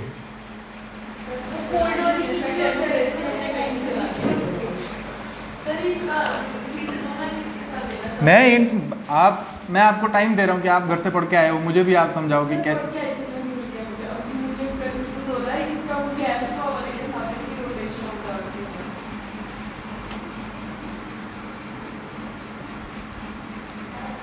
चलो छोड़ो, आप देखो, चलो आप ये पढ़ के आओगे क्या? नहीं सर आप सर ये सर समझा दो सर। नहीं सर ये नहीं आएगा समझ सर मैं हमने नहीं पढ़ा। अच्छा ठीक है, वहां पर आप देखो एक सेल की फॉर्मेशन हो रही है जिसका नाम क्या है? हेडली सेल, और उसके ऊपर एक सेल है जिसकी फॉर्मेशन हो रही है जिसका नाम क्या है? Ferrel cell. अच्छा वो वाली डायग्राम देखो, अच्छा ये वाली डायग्राम देखो, ये वाली डायग्राम दिख रही है? ये वाली डायग्राम दिख रही है? ये वाली डायग्राम देखो, ये वाली डायग्राम देखो, और इस डायग्राम में समझो क्या दिखा रहा है? रेड कलर का जो एरिया है वो क्या है? वार्म ड्राई एयर, और जो ब्लू कलर का एरिया है वो क्या है? Cold dry air. दिख रही है? चलो उसको पढ़ो, क्या लिखा है? There are 4 pressure belts on earth surface, 2 are low pressure belts formed by rising air, 2 are high pressure belts formed by sinking air. Air moves out of high pressure belt and air moves into, air moves out of high pressure belt, मतलब high pressure belt से air high pressure से बाहर की तरफ move कर रही है क्या? Air moves out of high pressure belt and air moves into low pressure belt resulting in global winds. फिर क्या लिख रहा है? Names of 4 pressure belts are equatorial low pressure belt, sub tropical high pressure belt, sub polar low pressure belt और polar high pressure belt. आप देखो ये जो पोलार एरिया है इसमें नीचे की तरफ लो प्रेशर होगा कि हाई प्रेशर होगा? नीचे की तरफ, नीचे की तरफ हाई प्रेशर एरिया होगा भाई, ऊपर लो प्रेशर एरिया होगा। क्यों नीचे लो प्रेशर एरिया कैसे होगा? नीचे लो प्रेशर एरिया वहां होता है जहां पर भाई इंटेंस हीटिंग होने की वजह से नीचे विंड की राइजिंग हो जाए और वहां पे नीचे लो प्रेशर एरिया हो। पोलार रीजन में नीचे हाई प्रेशर एरिया होगा। क्यों? क्योंकि एयर का फोर्सफुल डिसेंड होता है और नीचे हाई प्रेशर एरिया डेवलप होता है और ऊपर क्या है? ऊपर लो प्रेशर एरिया डेवलप होता है। तो ये एरो क्या दिखा रहा है भाई? देखो ये एरो दिखाना चाह रहा है कि ये विंड यहाँ की तरफ जाना चाह रही है, ये विंड यहाँ की तरफ जाना चाह रही है, दिखा रहा है। वो एरो क्या दिखा रहा है कि नीचे सरफेस के लेवल पे, जैसे यहाँ पर सरफेस के लेवल पे ये नीचे आ गई थी और फिर ये अंदर की तरफ आई थी, दिखाया था ना अभी आपको, अभी दिखाया था ना, ये ठंडी होगी फिर ऊपर की तरफ जा रही थी, कुछ नीचे डिसेंड हुई, फिर कुछ अंदर की तरफ आई, दिखाई थी, फिर ये फिर से वार्म एयर ऊपर की तरफ राइज की, ये हेडली सेल बना था। वैसे ही ऊपर पोलर रीजन पे क्या हो रहा है कि नीचे है हाई प्रेशर एरिया, ऊपर क्या है? Low pressure area. क्यों नीचे हाई प्रेशर एरिया क्यों है? क्योंकि कोल्ड एयर है, नीचे की तरफ डिसेंड करेगी तो सरफेस के लेवल पे क्या बनेगा? High pressure area. ऊपर के लेवल पे क्या बनेगा? Low pressure area. इसको देखते रहो, जो हाई प्रेशर एरिया के नीचे वाली जो सरफेस की कोल्ड विंड है वो नीचे सरफेस के साथ मूव कर रही है। कहां पर? क्योंकि उसको कहां जाना था? इक्वेटर की तरफ जाना था, उसको जाना था इक्वेटर की तरफ, तो वो भी नीचे की तरफ मूव कर रही है। यहाँ पे ये वाली विंड भी मूव कर रही है, कहां पर? इक्वेटर की तरफ मूव कर रही है ना, यहाँ पर ये, और ये यहाँ पर मूव कर रही है, कर रही है, कर रही है। यहां तक समझ आ गया? यहां पर समझ आ गया। तो ये वाला जो फ्रंट बना रहा है इसको क्या बोल रहा है? Polar front. क्या बोल रहा है? Polar front. ठीक है, आप देखो इस वाले एरिया में नीचे डिसेंड किया था, तो ये वाला कौन सा रीजन था जहां पर हॉट लैटिट्यूड था? ट्रॉपिकल, सब ट्रॉपिकल हाई प्रेशर, सब ट्रॉपिकल हाई प्रेशर बेल्ट। ठीक है, ये सब ट्रॉपिकल हाई प्रेशर बेल्ट था, तो यहाँ की जो एयर है वार्म एयर, वो वापस से सब सरफेस लेवल पे यहाँ वाली एयर इस तरफ आना चाहेगी और यहाँ वाली एयर इस तरफ जाएगी। जाएगी? जाएगी ना, तभी तो सेल की फॉर्मेशन होगी ना भाई। सेल की फॉर्मेशन के लिए सिर्फ आपको ये चीज पढ़ना है कि नीचे कौन सा प्रेशर बन रहा है और ऊपर कौन सा प्रेशर बन रहा है ना। नीचे कौन सा प्रेशर बन रहा है और ऊपर कौन सा प्रेशर बन रहा है। अभी यहाँ पर वापस से ये यहाँ पर कोल्ड एयर आके नीचे सिंक हुई थी और नीचे आके वापस से गर्म हो जाएगी, तो यहाँ पर कुछ एयर इस तरफ जाएगी, कुछ एयर इस तरफ के इस तरफ जाएगी, जाएगी, और बस फिर ये इस एरिया पे जहां पर पहुंचेगी, जिसको क्या बोल रहे हैं? ये वाला कौन सा रीजन है? सब पोलार नहीं, सब पोलार नहीं,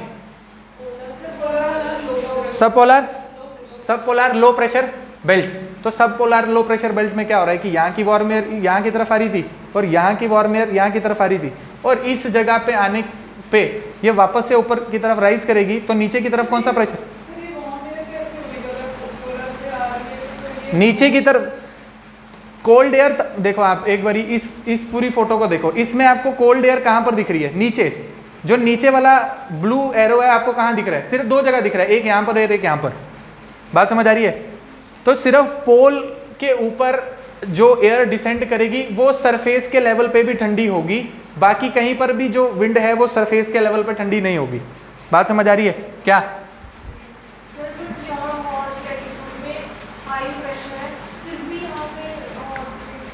हाँ, यहाँ पर हाई प्रेशर क्यों है? क्योंकि भाई ये एरो नीचे की तरफ आ रहा है ना, ये एरो नीचे की तरफ आ रहा है, तो नीचे का प्रेशर बढ़ा देगा ना सरफेस का। अगर नीचे का प्रेशर बढ़ा देगा तो नीचे हाई प्रेशर डेवलप होगा, यहाँ ऊपर लो प्रेशर डेवलप होगा। बात समझ आ रही है ना? ये क्या बताना चाह रहा हूँ मैं, ये कि भाई ये वाला जो रीजन है सिर्फ इतना, ये वाला रीजन और ये वाला रीजन, इस रीजन में ऊपर भी हवा ठंडी थी, नीचे भी ठंडी है, क्योंकि वो पोलर एरिया है। तो पोलर एरिया में नीचे की तरफ सिंक करती है, जो हवा नीचे की भी सरफेस के ऊपर भी चलेगी वो भी कोल्ड एयर होगी। बात समझ आ रही है? जो हवा नीचे भी चलेगी वो क्या होगी? कोल्ड एयर होगी। तो इसीलिए यहाँ के ऊपर एरो में भी ब्लू है और नीचे के एरो में भी ब्लू है, और बाकी जगह आप सारी जगह देखोगे तो हर जगह नीचे के एरो में रेड है और ऊपर के एरो में ब्लू है, क्योंकि हवा ऊपर जाके ठंडी हो रही है। बात समझ आ रही है ना? बात समझ आई? तो ऐसे करके ये सेल की जो फॉर्मेशन हुई उसके अलग अलग नाम दिया उन्होंने। क्या दिया है? एक सेल का नाम दिया है हेडली सेल, उसके ऊपर वाले सेल का नाम दिया है फेरल सेल, और उसके ऊपर वाले सेल का नाम दिया है पोलर सेल। ठीक है, क्या चीज? इस एरिया में लो प्रेशर कैसे बन रहा है भाई? इस एरिया में लो प्रेशर इसलिए बन रहा है क्योंकि यहाँ पे जो इस एरिया में जो फेरल सेल की एयर नीचे की तरफ डिसेंड हुई है वो नीचे आके वापस से गर्म हो जाएगी। जब सरफेस पे आ जाएगी फिर तो गर्म हो जाएगी ना भाई। ठंडी तो ऊपर रहती है ना, नीचे आ जाएगी तो टेम्परेचर उसका इंक्रीज हो जाएगा ना। नीचे आएगी तो टेम्परेचर इंक्रीज नहीं होगा, हवा का टेम्परेचर इंक्रीज होगा भाई। अगर हवा गर्म थी नीचे ऊपर जाती थी तो टेम्परेचर उसका ठंडा हो जाता था और उसके क्लाउड की फॉर्मेशन हो जाती थी, एयर ऊपर जाके ठंडी हो जाती थी। अगर वही ठंडी एयर ऊपर से नीचे की तरफ आएगी, अगर वो ठंडी एयर ऊपर से नीचे की तरफ आएगी तो अगर एकदम सरफेस के लेवल पे पहुंच जाएगी तो उसको एरो से दिखाना चाहिए कि वो एयर जो है अब वार्म हो गई है। क्यों? क्योंकि वो नीचे आ गई है एकदम सरफेस के ऊपर। ठीक है, तो क्या दिखा रहे हैं कि यहाँ पे फेरल सेल की जो ठंडी हवा थी वो इस एरिया तक, ब्लू एरो यहाँ तक ठंडी थी, फिर जो नीचे सरफेस पे आई है वापस गर्म होके सरफेस लेवल पे मूव कर रही है। दिखा रहे हैं भाई? इतना कठिन क्यों लग रहा है आपको? आपने तो पढ़ा हुआ है।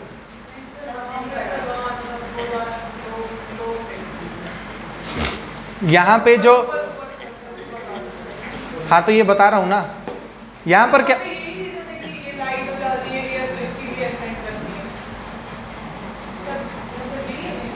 क्या चीज?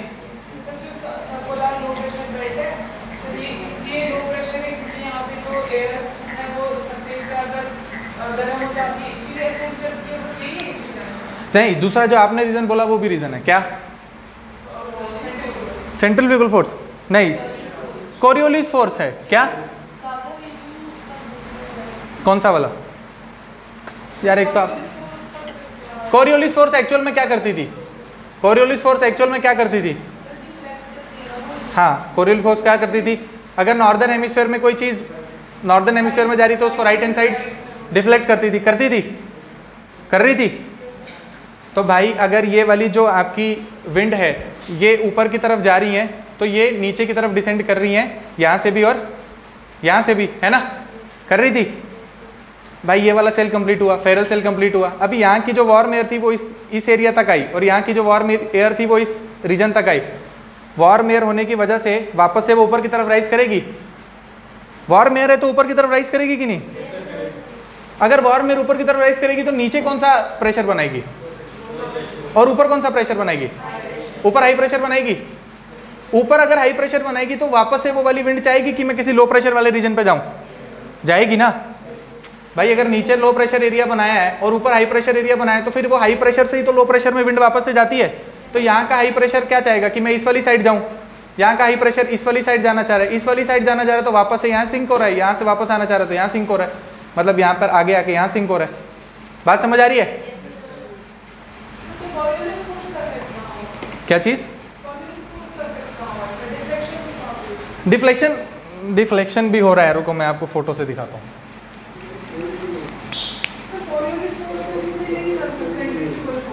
नहीं, कोरियोलिस फोर्स ही लगता है।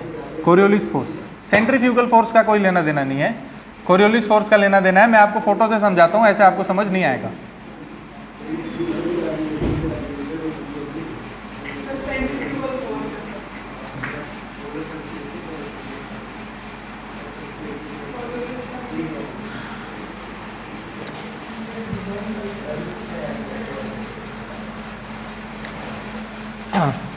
उससे पहले वाली फोटो में अभी आपने क्या देखा? आपने देखा अलग अलग टाइप के, आपने क्या देखा? अलग अलग टाइप के प्रेशर बेल्ट। कौन कौन से? इक्वेटोरियल लो प्रेशर बेल्ट, उससे ऊपर क्या देखा? सब ट्रॉपिकल हाई प्रेशर बेल्ट, उससे ऊपर क्या देखा? सब पोलर लो प्रेशर बेल्ट, और सबसे ऊपर क्या देखा? एक हाई प्रेशर बेल्ट। क्या? Polar high.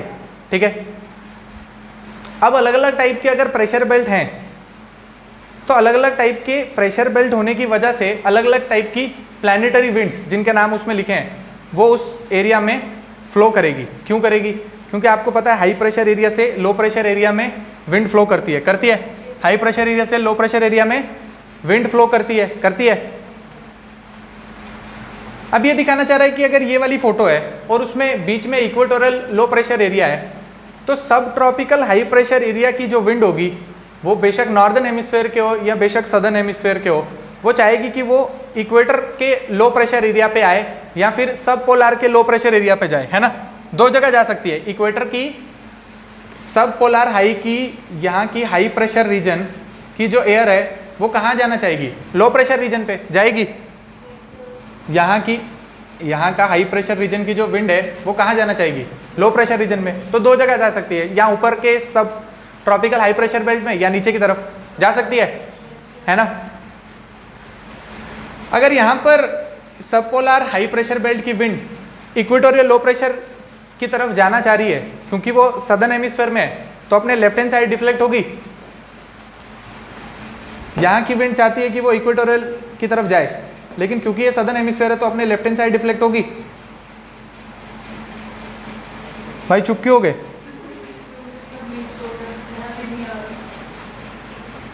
अभी तक हमने सिर्फ क्या देखा, प्रेशर बेल्ट। हमने क्या देखी, प्रेशर बेल्ट। हमने प्रेशर बेल्ट देखी तो हमने क्या समझा कि यहाँ पर इक्वेटोरियल लो प्रेशर बेल्ट है, यहाँ सब ट्रॉपिकल हाई प्रेशर बेल्ट है, यहाँ पे सब पोलार लो प्रेशर बेल्ट है, यहाँ पे हाई प्रेशर बेल्ट है, यहाँ पे हाई प्रेशर बेल्ट है, यहाँ पे सब पोलार लो प्रेशर बेल्ट है। सेम जो नॉर्दर्न हेमिस्फीयर में है वो सदर्न हेमिस्फीयर में भी है। तो अलग अलग टाइप की प्रेशर बेल्ट जो हैं डेवलप हुई हैं। प्रेशर बेल्ट डेवलप होने की वजह से क्या हो रहा है, प्रेशर बेल्ट डेवलप होने की वजह से ये हो रहा है कि ये सब ट्रॉपिकल हाई प्रेशर बेल्ट की जो विंड है, कहाँ पे, सब ट्रॉपिकल हाई प्रेशर बेल्ट पे जो विंड है, विंड नहीं होगी भाई सारी जगह पे विंड होगी ना, विंड तो सारी जगह पे होगी, लेकिन सब ट्रॉपिकल हाई प्रेशर बेल्ट या फिर हॉर्स लैटिट्यूड की जो विंड होगी वो चाहेगी मैं अपने हाई प्रेशर से किसी लो प्रेशर की तरफ मूव करूं। यही तो होता था ना, विंड हाई प्रेशर से लो प्रेशर की तरफ मूव करती थी। यहाँ हाई प्रेशर की विंड चाहेगी मैं लो प्रेशर की तरफ मूव करूं, लेकिन क्योंकि ये सदर्न हेमिस्फीयर है और सदर्न हेमिस्फीयर होने की वजह से ये हाई प्रेशर की विंड जब लो प्रेशर की तरफ जाएगी तो ये अपने लेफ्ट हैंड साइड डिफ्लेक्ट होगी। वैसे ही ये नॉर्दर्न हेमिस्फीयर है, ये नॉर्दर्न हेमिस्फीयर में हाई प्रेशर बेल्ट जो है जब वो इक्वेटोरियल लो प्रेशर की तरफ जाएगा तो अपने राइट हैंड साइड डिफ्लेक्ट होगा। तो मतलब यहाँ की जो विंड आ रही है ये अपने राइट हैंड साइड डिफ्लेक्ट होगी, यहाँ की जो विंड आ रही है अपने लेफ्ट हैंड साइड डिफ्लेक्ट होगी। ये इस वाली साइड एरो ऐसा क्यों है और इस साइड एरो ऐसा क्यों है, समझ आ रहा है? एरो समझ आ रहा है ना, नहीं आ रहा? ठीक है, आ रहा है। तो इसका क्या मतलब है कि अगर इस वाले एरिया से इक्वेटर की तरफ विंड जा रही है तो उसकी डायरेक्शन यहाँ है, और अगर यहाँ से यहाँ विंड आएगी तो उसकी डायरेक्शन इस तरफ की है। अब यहाँ पर सब ट्रॉपिकल हाई प्रेशर बेल्ट से अगर सब पोलार लो प्रेशर बेल्ट में कोई विंड जा रही है तो फिर वही अपने नॉर्दर्न हेमिस्फीयर में तो अपने राइट हैंड साइड में डिफ्लेक्ट करेगी, तो इस वाली साइड इसकी डायरेक्शन है, और अगर यहाँ पर है तो अपने लेफ्ट हैंड साइड करेगी तो इस साइड उसकी डायरेक्शन है। दिख रही है? फिर सेम चीज़ यहाँ हाई प्रेशर से वापस उसको सब पोलार लो प्रेशर में जाना है तो ड्यू टू कोरियोलिस फोर्स अपने लेफ्ट हैंड साइड डिफ्लेक्ट होगी तो उसकी डायरेक्शन यहाँ है, और यहाँ पर होगी तो अपने राइट हैंड साइड डिफ्लेक्ट होगी तो उसकी डायरेक्शन यहाँ है। बात ठीक है? ठीक है।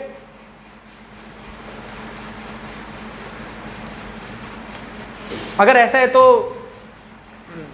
इनका नाम अलग अलग से क्या दिया हुआ है, देखो सबसे सेंटर में जो लिखा है उसका नाम लिखा है नॉर्थ ईस्ट ट्रेड विंड्स, या फिर इसको क्या बोलते हैं, ईस्टर्ली, है ना, या फिर इसको क्या बोलते हैं, ईस्टर्लीज, या इसको क्या बोलते हैं, ईस्टर्लीज, या फिर ये वाला जो रीजन है यहाँ पर जो चल रही है उनको क्या बोलते हैं, वेस्टर्लीज। क्यों वेस्टर्लीज क्यों बोलते हैं? क्योंकि जिस डायरेक्शन से वो चल के आ रही हैं उस डायरेक्शन से उनका नाम पड़ता है क्या, वेस्ट से चल कर ईस्ट की तरफ आ रही हैं तो उनका नाम वेस्टर्ली, ईस्ट से चल के वेस्ट की तरफ जा रही हैं तो उनका नाम ईस्टर्ली। ऐसे ही जो सेंटर में चलती हैं इक्वेटर या फिर ट्रॉपिक ऑफ कैंसर से ट्रॉपिक ऑफ कैप्रिकॉर्न के बीच उस एरिया में जो विंड चलती है उनको आप बोलते हो ईस्टर्ली। वैसे ही जो टेम्परेट रीजन में विंड्स आपकी चलती हैं उनको आप क्या बोलते हो, वेस्टर्ली, और वापस से पोलार रीजन के आसपास जो विंड चलती है उनको आप बोलते हो ईस्टर्ली, पोलर ईस्टर्ली। बात समझ आई? उनको आप क्या बोलते हो, पोलार ईस्टर्ली, है ना, उनका आप बोलते हो पोलार ईस्टर्ली। ठीक है। ये जहां पर आपका इक्वेटोरियल लो या फिर जहां पर आपका इक्वेटोरियल लो प्रेशर बेल्ट बनता है वहां पर आपकी एक चीज बनती है जिसको बोलते हैं ITCZ। क्या बोलते हैं? ITCZ। इसको पूरे को क्या बोलते हैं? Intertropical convergence zone. क्या? Intertropical convergence zone. Intertropical convergence zone लिख लो, intertropical convergence zone. Intertropical convergence zone का मतलब क्या है भाई? वो एरिया जहाँ पे आपकी दोनों टाइप की ट्रेड विंड्स आकर मिल रही हैं, है ना, जहाँ पर दोनों टाइप की ट्रेड विंड्स आकर मिल रही हैं, उस वाले बीच वाले रीजन को, जहाँ इक्वेटोरियल लो है प्रेशर बेल्ट, उस वाले रीजन को आप क्या बोल रहे हो? ITCZ या फिर इंटर ट्रॉपिकल कन्वर्जेंस जोन। ठीक है, अब ये कहने का मतलब क्या है भाई? ITCZ इतना ज़्यादा इंपॉर्टेंट क्यों है? ITCZ इतना ज़्यादा इंपॉर्टेंट इसलिए है क्योंकि due to the apparent movement of the sun आपका ITCZ मूव करता है ना। Due to the apparent movement of the sun आपका ITCZ शिफ्ट होता है। क्यों होता है भाई? सन के एपरेंट मूवमेंट की वजह से ITCZ क्यों शिफ्ट होगा?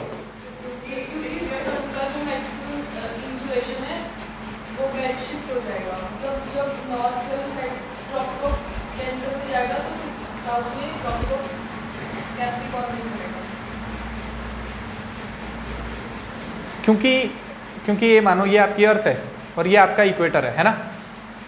और एक ऐसा टाइम होगा जब there will be summer in the northern hemisphere, है ना, there will be summer in the northern hemisphere.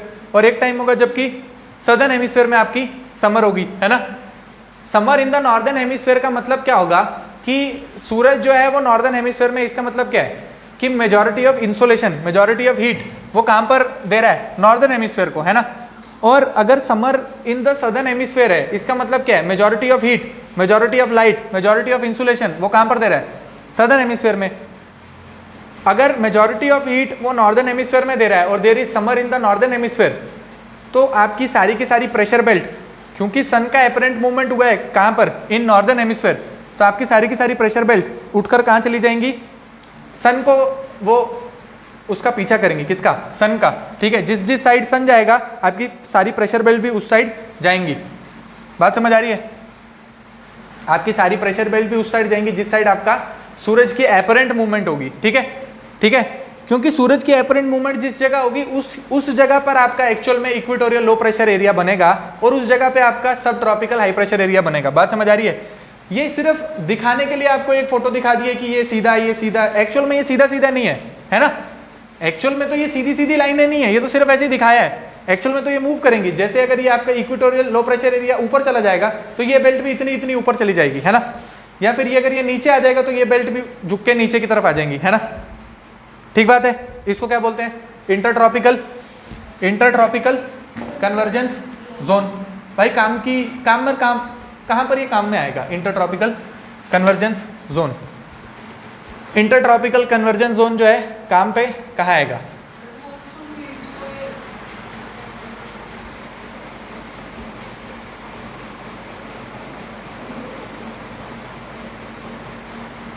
आप देखो, जब आपके इंडिया का मॉनसून आएगा, है ना, मॉनसून विंड्स, है ना, क्या चीज़? Monsoon winds.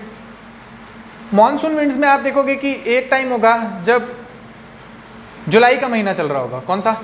जुलाई का महीना चल रहा होगा। और उस टाइम आपका ITCZ जो होगा, उस टाइम जो आपका ITCZ होगा वो यहाँ नॉर्दर्न इंडिया के ऊपर से जाएगा। कहाँ से? नॉर्दर्न इंडिया के ऊपर से। क्या? ITCZ, है ना। और ITCZ पे आपने क्या देखा था? अगर ये ITCZ था तो यहाँ पर ऐसे आ रही थी विंड और यहाँ पर ऐसे विंड आ रही थी। ऐसे ही हो रहा था ना, ITCZ में हो रहा था। अगर ITCZ आपका उस टाइम इंडिया के ऊपर जा रहा होगा तो आपकी ईस्टर्ली जो है, जिसको कहाँ पर आके कन्वर्ज होना है? ITCZ के ऊपर जाके उसको कन्वर्ज होना है ना।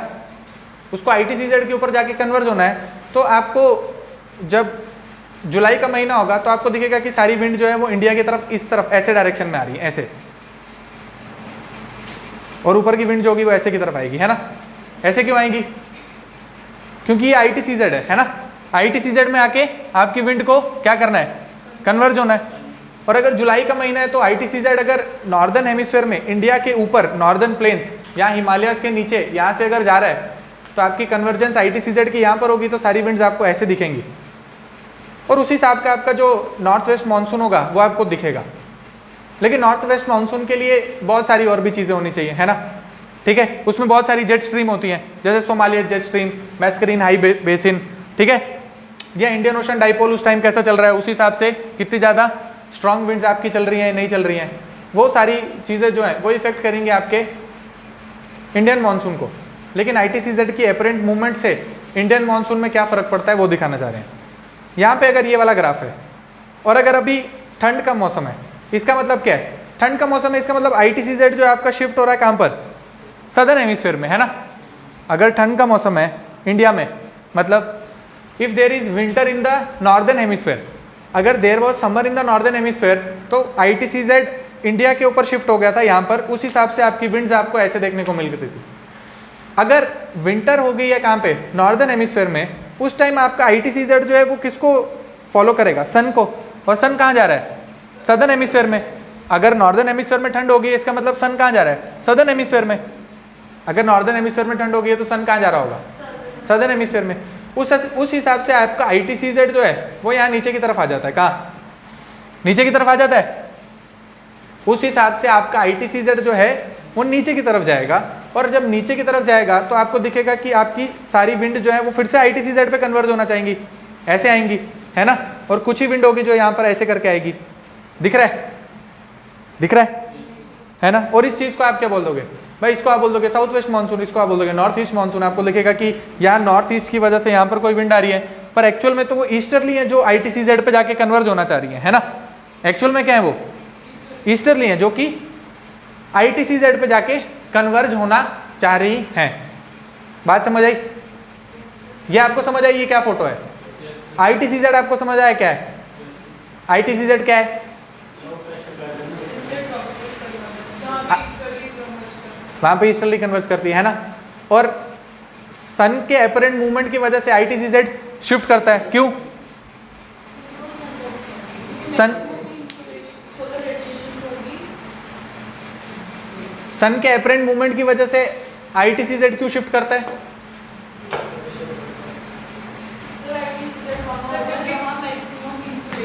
है ना। ITCZ कहाँ पर होगा, जहाँ पर मैक्सिमम इंसोलेशन होगा। ITCZ कहाँ पर होगा, जहाँ पर मैक्सिमम इंसोलेशन होगा। और मैक्सिमम इंसोलेशन डिपेंड करता है कि नॉर्दर्न हेमिस्फीयर में गर्मी है या फिर सर्दी है, ठीक है। उस हिसाब से आपकी प्रेशर बेल्ट जो है वो नॉर्दर्न हेमिस्फीयर में शिफ्ट होंगी या फिर सदर्न हेमिस्फीयर में शिफ्ट होंगी, है ना, ठीक है। बात समझ आई, ठीक है। ITCZ समझ लिया। ये एक बार ही देखा कि वेस्टर्ली क्या होती है, एक बार ही देखा क्या ईस्टर्ली क्या होती है। फिर अगर ये ईस्टर्ली यहाँ से एक बार ही देखेंगे कि ये ईस्टर्ली कहाँ जा रही थी। एक बार ही वापस से इस डायग्राम को देखो, एक बार इस फोटो को देखो।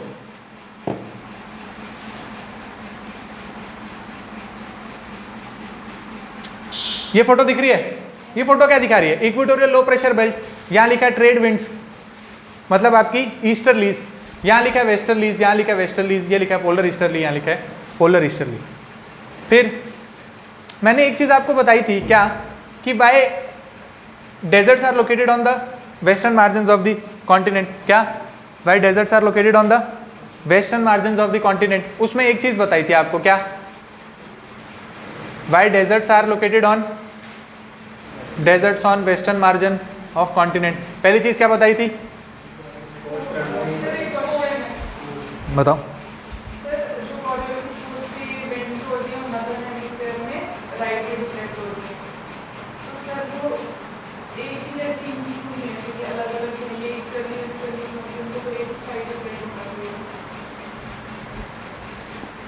मतलब कि यहाँ पर कोई भी हो तो वो सारी इस तरफ चली जाए, आप ऐसे कह रहे हो भाई, कैसे जाएंगी, क्योंकि जो हाई प्रेशर से विंड चलना स्टार्ट हो रही है उसको किसी लो प्रेशर की तरफ जाना है। पहले बेल्ट बनी है बाद में विंड चली है, पहले बेल्ट बनी है बाद में विंड चली है। बेल्ट बनी है पहले क्या, कि ये एरिया जो है यहाँ पर इक्वेटोरियल लो प्रेशर बेल्ट बनी है, इस एरिया में सब ट्रॉपिकल हाई प्रेशर बेल्ट बनी है, इस एरिया में सब पोलर लो प्रेशर बेल्ट बना है। आप ऐसा कहना चाह रहे हो कि यहाँ से कुछ भी चले तो ये सारे एरो इस तरफ आने चाहिए, यहाँ से कुछ भी चलो ये सारे एरो यहाँ नहीं आएंगे, क्यों आएंगे भाई, यहाँ पे सब ट्रॉपिकल हाई प्रेशर बेल्ट बना है, तो यहाँ के हाई प्रेशर बेल्ट की जो एयर होगी वो चाहेगी कि मैं इक्वेटोरियल लो प्रेशर बेल्ट की तरफ मूव करूँ। कहाँ पे,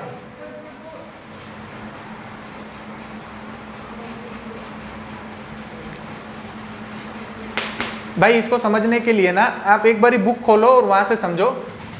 इसको आप ऐसे उठा के रखोगे ना तो हवा, अगर मानो ये स्पेस है तो यहां से जो ऊपर चढ़ रहा था ऐसे करके जो मूव कर रही थी, जो ऐसे करके मूव कर रहा था ना, जो मैंने आपको ये चीज दिखाई है ना, समझ आ रही है? ये चीज क्या है? ये अर्थ की सरफेस, ये हवा और ऊपर से नीचे सिंक कर रही है। वो नीचे सिंक करने की वजह से इस पूरे वर्ल्ड का मैप है, जैसे मानो ये यहाँ पर अमेरिका है, ये नीचे साउथ अमेरिका है या अफ्रीका है ना, समझ रहे हो? तो इस एरिया में वो नीचे सिंक कर रही है, मतलब इस पूरे एरिया में, इस पूरे रीजन में जितनी भी कंट्रियां पड़ेंगी, जितनी भी कंट्रीज वहां पर पड़ेंगी, उन सब के इस रीजन में, मतलब इतने इतने लैटिट्यूड में आपको सब ट्रॉपिकल हाई प्रेशर बेल्ट देखने को मिलेगी। क्यों? क्योंकि उस रीजन में आपकी एयर नीचे की तरफ सिंक कर रही होगी। बात समझ आई है ना? क्या कहने का मतलब है भाई, ये यहाँ राइज कर रही है, यहाँ सिंक कर रही है, ये क्या है? ये अर्थ की सरफेस, और ये आप मानो ये आपका ट्रोपोस्फेयर है ना, ये आपका ट्रोपोस्फेयर था, ये अर्थ की सरफेस थी। अर्थ की सरफेस से ऊपर की तरफ राइज किया, ऊपर की तरफ राइज किया, यहाँ पे क्लाउड बनाए, पोल की तरफ जाना चाहा, ऊपर नहीं जा पाए, नीचे की तरफ सिंक किया, कुछ नीचे की तरफ चले। ये अर्थ की सरफेस दिखाना चाह रहा है ना, अर्थ की सरफेस। फिर ये जो एक बेल्ट बना दी इन्होंने ऐसे करके, कहाँ पर? कि इसके ऊपर जितनी भी कंट्रीज लोकेटेड होंगी इतने लैटिट्यूड के बीच में, वहां पर एक्चुअल में ये सारी आपकी हवा आके सिंक हो रही होगी, और उस सारी जगह पे ये सब ट्रॉपिकल हाई प्रेशर बेल्ट के अंदर पड़ेंगी, है ना? वो सारी जगह आपके सब ट्रॉपिकल हाई प्रेशर बेल्ट के अंदर पड़ेगी, है ना? अब सब ट्रॉपिकल हाई प्रेशर बेल्ट के अंदर, सब ट्रॉपिकल हाई प्रेशर बेल्ट के अंदर लैटिट्यूड, मतलब इस लैटिट्यूड से कोई विंड हाई प्रेशर बेल्ट से लो प्रेशर बेल्ट की तरफ जाना चाह रही है, मतलब यहाँ 30 to 35 हाई सब ट्रॉपिकल हाई प्रेशर बेल्ट से 0 डिग्री की तरफ वो जाना चाह रही है ना? तो हाई प्रेशर से लो प्रेशर की तरफ जाएगी तो डिफ्लेक्ट करेगी। यहाँ का हाई प्रेशर वाली जो विंड है वो चाह रही है मैं लो प्रेशर की तरफ जाऊं, तो वो इस तरफ डिफ्लेक्ट करेगी। यहाँ की हाई प्रेशर की विंड चाह रही है वो सब पोलर लो प्रेशर की तरफ जाए, तो वो इस तरफ डिफ्लेक्ट करेगी। बात समझ आई? कोई डाउट है तो फिर से बताओ भाई, क्या हो गया? आप क्या कह रहे हो कि सारी विंड एक तरफ होनी चाहिए क्योंकि वो यहाँ से कुछ भी यहाँ जाए तो वो वेस्टर्ली बन जाए, ऐसा कह रहे हो? होगा, ऐसे होगा, ऐसा होगा, बता रहा हूं आपको। उसको आप क्या बोलोगे? उसको आप बोलोगे वो वेस्टर्ली है, वो चलेंगी सारी। जियोस्ट्रॉफिक विंड्स जिसको बोलते हैं जियोस्ट्रॉफिक विंड्स, वो आपकी सारी की सारी वेस्टर्ली होंगी, लेकिन वो यहाँ वो इससे ऊपर चलती हैं। कहाँ? ट्रोपोपॉज और स्ट्रेटोस्फेयर के बीच में जो आपकी जेट स्ट्रीम चलेगी, जो आपकी जियोस्ट्रॉफिक विंड्स होती हैं, वो होती हैं आपकी सारी की सारी वेस्टर्ली। वो क्यों बनेंगी? वो इसलिए बनेंगी कि उस एरिया में आपका जो एटमॉस्फेयर है वो बहुत रेरिफाइड है और वहाँ पे कोई भी ऑब्स्ट्रक्शन नहीं है, फ्रिक्शन कम है, तो हवा जितनी भी तेज जाना चाहेगी और हवा की स्पीड जितनी ज़्यादा होगी उतनी ज़्यादा कोरियोलिस फोर्स लगेगी और उतना ज़्यादा उसका डिफ्लेक्शन होगा। इसके बाद पढ़ेंगे हम, ठीक है? उसको क्या बोलते हैं? जियोस्ट्रॉफिक विंड्स, या फिर उसी जियोस्ट्रॉफिक विंड के अंदर ही आपकी जेट स्ट्रीम आती है जिसको आप वेस्टर्ली बोलते हो, ठीक है? ये वाली जो विंड है ना, ये उधर मतलब स्ट्रेटोस्फेयर और उसके ऊपर नहीं चल रही है, ट्रोपोस्फेयर और ट्रोपोपॉज उसी के बीच के एरिया में चलने वाली विंड्स है ना? ये वाली जो वेस्टर्ली ईस्टर्ली है ये आपके नीचे ट्रोपोस्फेयर वाली एरिया में चलने वाली विंड्स है ना? कौन सी विंड्स हैं ये लो लेवल, मतलब आपके ट्रोपोस्फेयर में चलने वाली विंड्स हैं, ये नीचे चलती हैं वेस्टर्ली। तभी तो मैंने बोला आपको यहाँ पर मैंने आपको वेस्टर्ली के बारे में क्या बताया था कि वेस्टर्ली अगर नॉर्दर्न हेमिस्फीयर में चल रही है तो यहाँ पे लैंड मास ज़्यादा है, उस हिसाब से इसकी स्पीड कम होगी, है ना?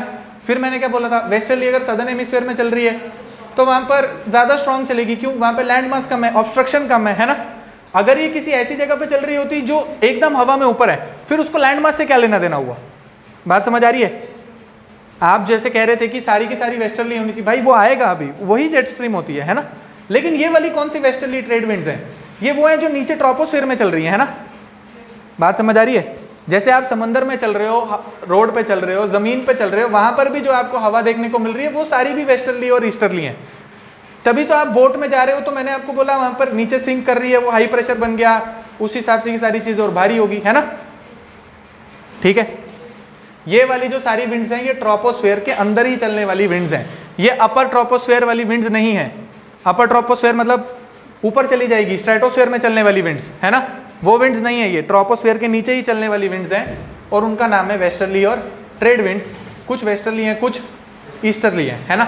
कुछ वेस्टर्ली हैं, कुछ ईस्टर्ली हैं। तो मैं क्या बोल रहा था आपको? Why deserts are located on the western margins of the continent. उसके बारे में मैंने आपको एक चीज़ बता रखी थी, क्या?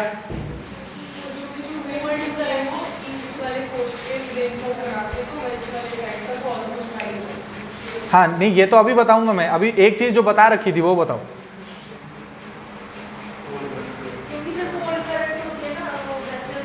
हाँ, एक चीज़ क्या था, कोल्ड करंट जो थी वो क्या देती थी? ड्राइंग इफेक्ट, है ना। कोल्ड करंट जो थी वो क्या देती थी? Drying effect. कोल्ड करंट जो थी वो देती थी ड्राइंग इफेक्ट, तो उसकी वजह से वहाँ पे मॉइस्चर नहीं बचता है और उस हिसाब से डेजर्ट वहाँ लोकेट होने का एक पॉसिबल कारण ये है। दूसरा क्या है? दूसरा ये कि ये सारे जो आपके डेजर्ट हैं वो उस एरिया में लोकेटेड है जहाँ पर आपके क्या चलता है? ट्रेड विंड्स, है ना। मतलब इस एरिया में बिटवीन सब ट्रॉपिकल हाई प्रेशर बेल्ट और नीचे वाला सब ट्रॉपिकल हाई प्रेशर बेल्ट, इस एरिया के बीच में आपके सारे वो डेजर्ट लोकेटेड हैं। और क्योंकि ये ईस्टर्ली जो है वो ईस्ट टू वेस्ट मूव करती है, तो कॉन्टिनेंट के ईस्टर्न वाली साइड पे सारी बारिश करवा के जब तक वो वेस्टर्न कोस्ट पे पहुंचती है वहाँ पे उसके पास मॉइस्चर नहीं बचता है, और मॉइस्चर ना बचने की वजह से वहाँ पर वो रेनफॉल नहीं करवा पाती है, तो वहाँ रेनफॉल नहीं होती है, उसकी वजह से वहाँ पर डेजर्ट की फॉर्मेशन हो सकती है। ये दो कारण हैं कि why deserts are located on the western margin of the continent. क्या चीज़?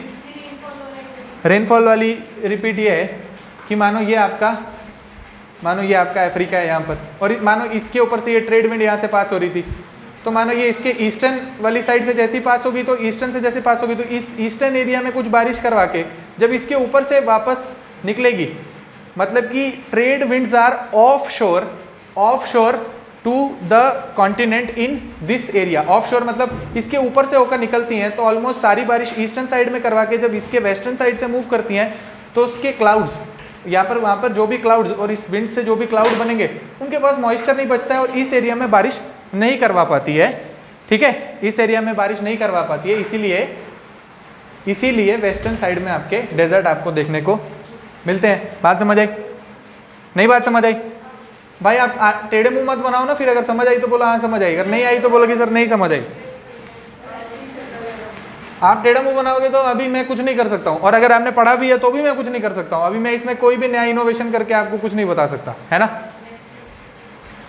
अगर इसमें ये है कि ट्रेड विंड है ऐसी, अब सब ट्रॉपिकल हाई प्रेशर बेल्ट है तो है, और अगर ये है कि why deserts are located on the western sides of the continent, तो उसके दो वजह हैं। एक, कोल्ड करंट पास होती है, दूसरा भाई ईस्टर्लीज आर ऑफ शोर। ऑफ शोर है मतलब एक चीज़ होती है जिसको आप बोलते हैं ऑन शोर, मतलब अगर ये कॉन्टिनेंट है और इसकी तरफ आ रही है ना, ऑन शोर। जैसे monsoon winds are on shore to the Indian subcontinent, जब वो बारिश करवाती है ना, ऑन शोर मतलब हमारे शोर की तरफ आ रही है ना। और अगर हमारे यहाँ से निकल के ओशन की तरफ जाएगी तो हम बोलेंगे ऑफ शोर। वैसे ही आपकी सारी जो ईस्टर्ली हैं दे आर ऑफ शोर, इसीलिए वेस्टर्न साइड पे वो बारिश नहीं करवा पाती हैं और इसीलिए वहाँ पर डेजर्ट की फॉर्मेशन होती है। दो रीज़न, एक ओशन करंट का, दूसरा ईस्टर्लीज आर ऑफ शोर। बात समझ आई? ईस्टर्लीज आर ऑफ शोर और दूसरा ओशन करंट। ठीक है, फिर वेस्टर्लीज जो हैं सदर्न हेमिस्फीयर में ज़्यादा तेज होते हैं, उसके अलग अलग नाम है ना, उसके अलग अलग नाम है। क्या नाम है? जैसे हाँ, उसके जो भी नाम है आप घर जाओ और लिख लेना, है ना। फ्यूरियस 40, श्रिंकिंग 50, ऐसे करके बहुत सारे उसके नाम है। ठीक है,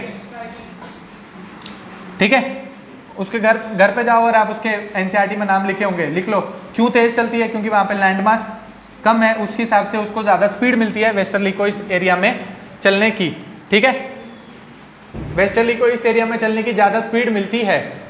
ठीक है भाई, हाँ ना बोलो। ठीक है, तो फिर नेक्स्ट चीज़ देखो।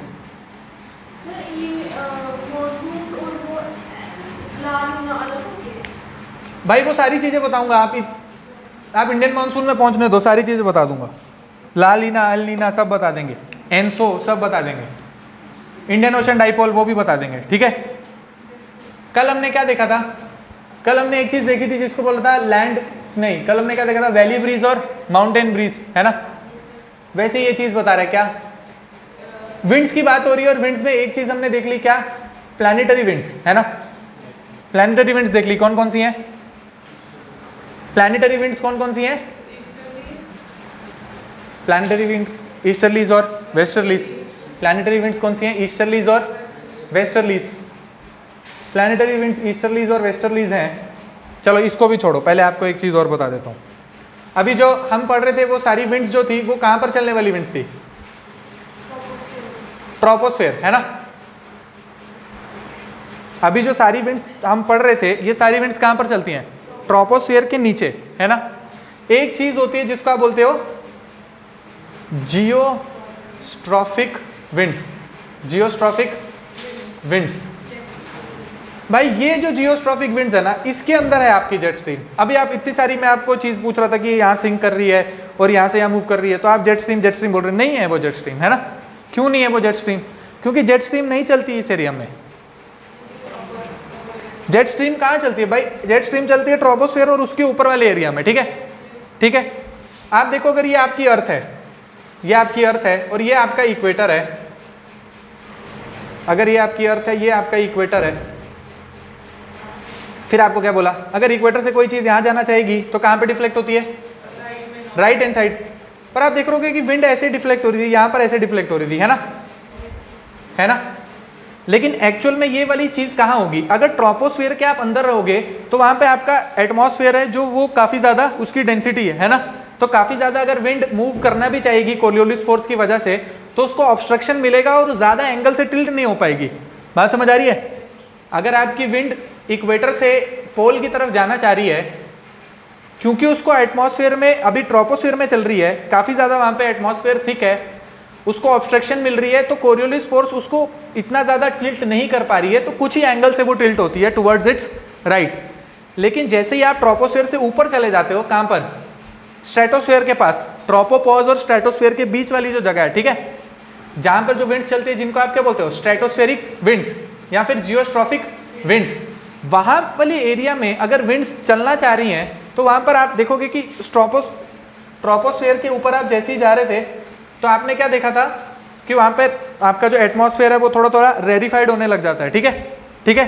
ट्रोपोस्फेयर से जैसे ही ऊपर बढ़ोगे एटमॉस्फेयर रेरिफाइड होने लग जाएगा, आपकी विंड को फ्रिक्शन कम मिलेगी और वो ज्यादा स्पीड से फ्लो करेगी, ठीक है। आपकी विंड जो है वो ज्यादा स्पीड से क्यों फ्लो करेगी भाई? जब उसको रिस्ट्रिक्शन कम मिलेगी तो उसकी स्पीड अपने आप बढ़ जाएगी। जिस चीज की जितनी ज्यादा स्पीड, उस पर उतना ज्यादा कोरियोलिस फोर्स एक्ट करता है, ठीक है।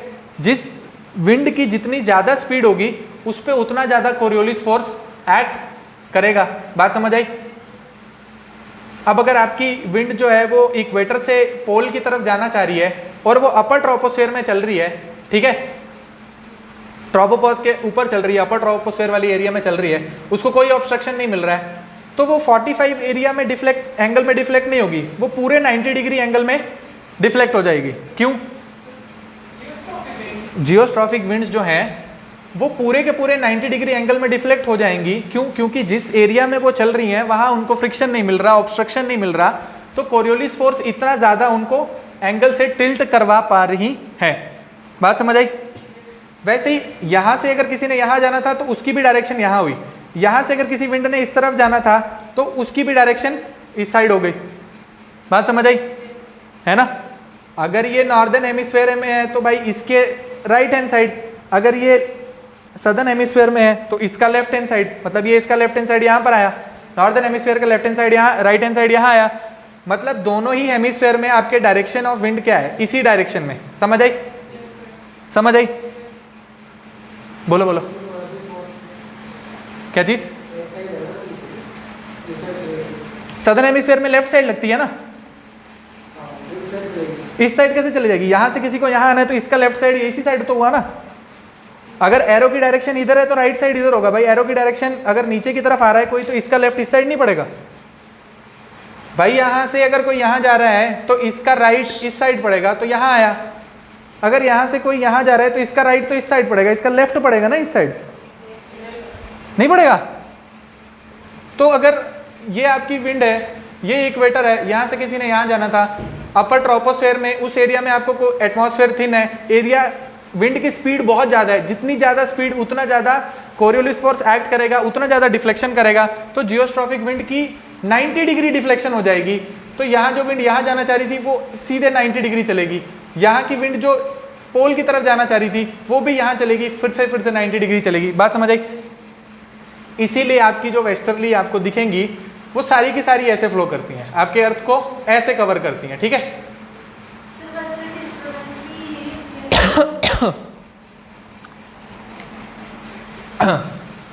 बात समझ आई? वेस्टर्न डिस्टर्बेंस नहीं है ये, मैं बताऊंगा आपको वेस्टर्न डिस्टर्बेंस। आप क्यों इतने आगे भाग के क्या हो जाएगा, आप बताओ, आप बताओ आगे भाग के क्या होगा। मैंने बताया आपको वेस्टर्न डिस्टर्बेंस अभी नहीं है, वेस्टर्न डिस्टर्बेंस ये नहीं है, वेस्टर्न डिस्टर्बेंस है। वेस्टर्न डिस्टर्बेंस में एक जेट स्ट्रीम है और वो एक पर्टिकुलर जेट स्ट्रीम की वजह से वेस्टर्न डिस्टर्बेंस है। ये आपको क्या दिख रही है, these are permanent westerly, these are permanent westerlies, जो कि कहाँ चलती हैं, पूरे अर्थ के सरफेस पर चलती हैं, लेकिन कहाँ पर, अपर ट्रोपोस्फेयर और स्ट्रेटोस्फेयर वाली जगह पे, ठीक है। अपर ट्रोपोस्फेरिक विंड्स जो होती हैं, जिनको जियोस्ट्रॉफिक विंड्स बोलते हैं, वो ऐसे चलती हैं, उनको बोलते हैं परमानेंट वेस्टर्लीज। अब आप बोलोगे सर ये वाली वेस्टर्ली और जो वहां पर चल रही थी वेस्टर्ली वो अलग अलग है। हाँ अलग अलग है, क्यों? क्योंकि भाई ये ऊपर चल रही हैं, वो नीचे चल रही हैं सरफेस के ऊपर। बात समझ आई? वो नीचे सरफेस के ऊपर क्यों चल रही हैं? उनका नीचे सरफेस के ऊपर चलने का ये फिनोमिना था कि वो हाई प्रेशर से लो प्रेशर की तरफ जाना चाह रही थी और वो डिफ्लेक्ट हो रही थी, उस हिसाब से वो सरफेस के पास चल रही हैं, वेस्टर्ली या फिर वो वाली ईस्टर्ली। ये वाली ऐसे क्यों चल रही हैं? ये वाली ऐसे इसलिए चल रही है क्योंकि ये चल रही है बहुत ग्रेटर हाइट पे। ग्रेटर हाइट पे एटमॉस्फेयर कम है, स्पीड बहुत ज़्यादा है, ज़्यादा स्पीड होने की वजह से कोरियोलिस फोर्स ज़्यादा एक्ट करेगी, जितना ज़्यादा एक्ट करेगी उतना ज़्यादा डिफ्लेक्ट करेगी। इस वाले एरिया में वो इसको 90 डिग्री का डिफ्लेक्शन देती है और यहाँ वाली भी 90 डिग्री डिफ्लेक्ट होगी, नॉर्दर्न हेमिस्फीयर वाली भी, सदर्न हेमिस्फीयर वाली भी। तो इस एरिया में सारी की सारी वेस्टर्ली होती हैं, कोई ईस्टर्ली नहीं होगी। बात समझ आई? इसीलिए जो आपकी जेट स्ट्रीम होती हैं वो सारी वेस्टर्ली होती है ना। बात समझ आई? अब जेट स्ट्रीम क्या होती है, किस हिसाब की जेट स्ट्रीम होती है, उसमें ऐसा क्या है, वो सारी चीज़ बाद में पढ़ेंगे, ठीक है। मंडे की क्लास में पढ़ेंगे कि जेट स्ट्रीम क्या है। तब तक ये देख लो क्या है, लैंड ब्रीज और सी ब्रीज। ये बता रहा है कि दिन का समय है, ये दिन का समय है ना, दिन का समय है, तो इसका मतलब क्या है कि लैंड बहुत ज़्यादा हीट हो गया और आपका जो ओशन है वो अभी ठंडा है। लैंड बहुत ज़्यादा हीट हो गया तो इसका मतलब क्या है, यहाँ पर लो प्रेशर और यहाँ पर हाई प्रेशर, ठीक है। यहाँ पर हाई प्रेशर है, यहाँ पर लो प्रेशर। अब यहाँ पर लो प्रेशर है तो यहाँ पर एयर राइज करेगी, वार्म एयर इस तरफ आएगी। यहाँ हाई प्रेशर है, हाई प्रेशर की एयर इस तरफ जाएगी, लो प्रेशर की तरफ, है ना। तो क्या दिखा रहा है, दिन का जब समय होता है तो cool air from ocean land की तरफ जाती है और गर्म हवा लैंड की ऊपर राइज करती है। इस चीज को क्या बोलते हैं, सी ब्रीज, ठीक है। वैसे ही जब रात हो जाती है, रात हो जाती है तो ये एरिया जो है आपका गर्म है, यहाँ पर बनेगा लो प्रेशर। ये एरिया जो है अब ठंडा हो गया, यहाँ पर बनेगा हाई प्रेशर। रात को पानी गर्म होता है एज कंपेयर टू वाटर। जो है वाटर आपका जल्दी गर्म हुआ है, जल्दी ठंडा हो जाएगा। पानी आपका पूरा दिन लेता है गर्म होने में और शाम तक आने में वो सबसे ज़्यादा गर्म हो जाता है। बात समझ आई भाई? आप एक मिनट बात सुनो। जब आप ज्योग्राफी पढ़ते हो ना तो ज्योग्राफी को ज्योग्राफी के फिनोमिना से पढ़ना है। आप उसको ऐसा मत समझो कि मेरे घर के पास तो मैं शाम को भी निकलती हूँ तो वहाँ पे तो पानी पूरा दिन ठंडा होता है, वो नहीं। क्या ओशन वाटर की बात हो रही है, लैंड ब्रीज और सी ब्रीज है, वो नदी नाला ब्रीज नहीं है। क्या सी ब्रीज है ना। सी ब्रीज मतलब ये ओशन जो है वो पूरा दिन लेता है गर्म होने में और शाम तक जब वो आता है तब उसने पूरे दिन की जो गर्मी ली होती है उसका सबसे ज़्यादा हाई टेम्परेचर तब होता है। बात समझ आई? तो शाम को जो आपका लैंड होगा वो जल्दी ठंडा हो गया होगा और आपका ये वाला जो एरिया होगा वो गर्म होगा एज कम्पेयर टू लैंड। तो उस हिसाब से क्या होगा कि इस एरिया में हाई प्रेशर डेवलप होगा, इस एरिया में लो प्रेशर डेवलप होगा। यहाँ पे लो प्रेशर की जो हवा है ऊपर की तरफ जाएगी, यहाँ डिसेंड करेगी, यहाँ नीचे की तरफ आएगी, हाई प्रेशर बनेगा। यहाँ की कूल एयर जो है फ्रॉम लैंड वो सी की तरफ जाएगी।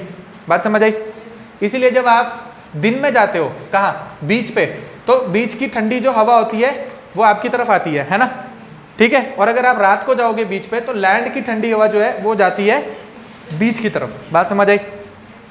ठीक है, फिनोमिना यही है। अब आप ये मत बोला मैं बीच पे गया था तो मेरे मुंह पे हवा आ रही थी तो मुझे लगा कि वहां से आ रही है, ठीक है, ठीक है, ठीक है। तो this is called sea breeze और इसको बोलते हैं लैंड ब्रीज। इसके बाद पढ़ने वाली जो चीज़ है वो है जियोस्ट्रॉफिक विंड्स। उसमें हम देखेंगे कि क्या किस हिसाब की जेट स्ट्रीम है और जेट स्ट्रीम में अलग अलग कौन से टाइप हैं और कैसे जेट स्ट्रीम इफेक्ट करती है अर्थ के एटमॉस्फेयर को। बात समझ आई? चलो ओके ओके।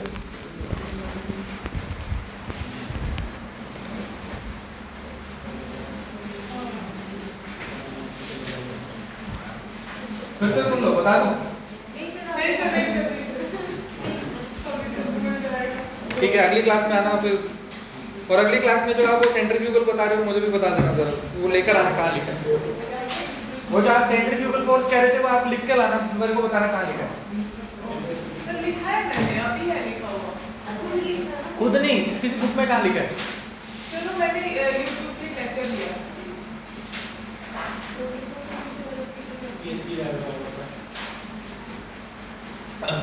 अगर आपको वो समझ नहीं आया ना, आप एक बार घर जाके उसको रीड करना, ठीक है? जो मैंने आपको प्रेशर वेव बताई है, आप घर पे जाके उसको रीड करना। अगर आपको समझ नहीं आई, अगर आप घर में जाके प्रेशर वेव को पढ़ना, अगर आपको समझ नहीं आएगी तो मेरे को बताना, मैं आपको मंडे को फिर से बता दूंगा।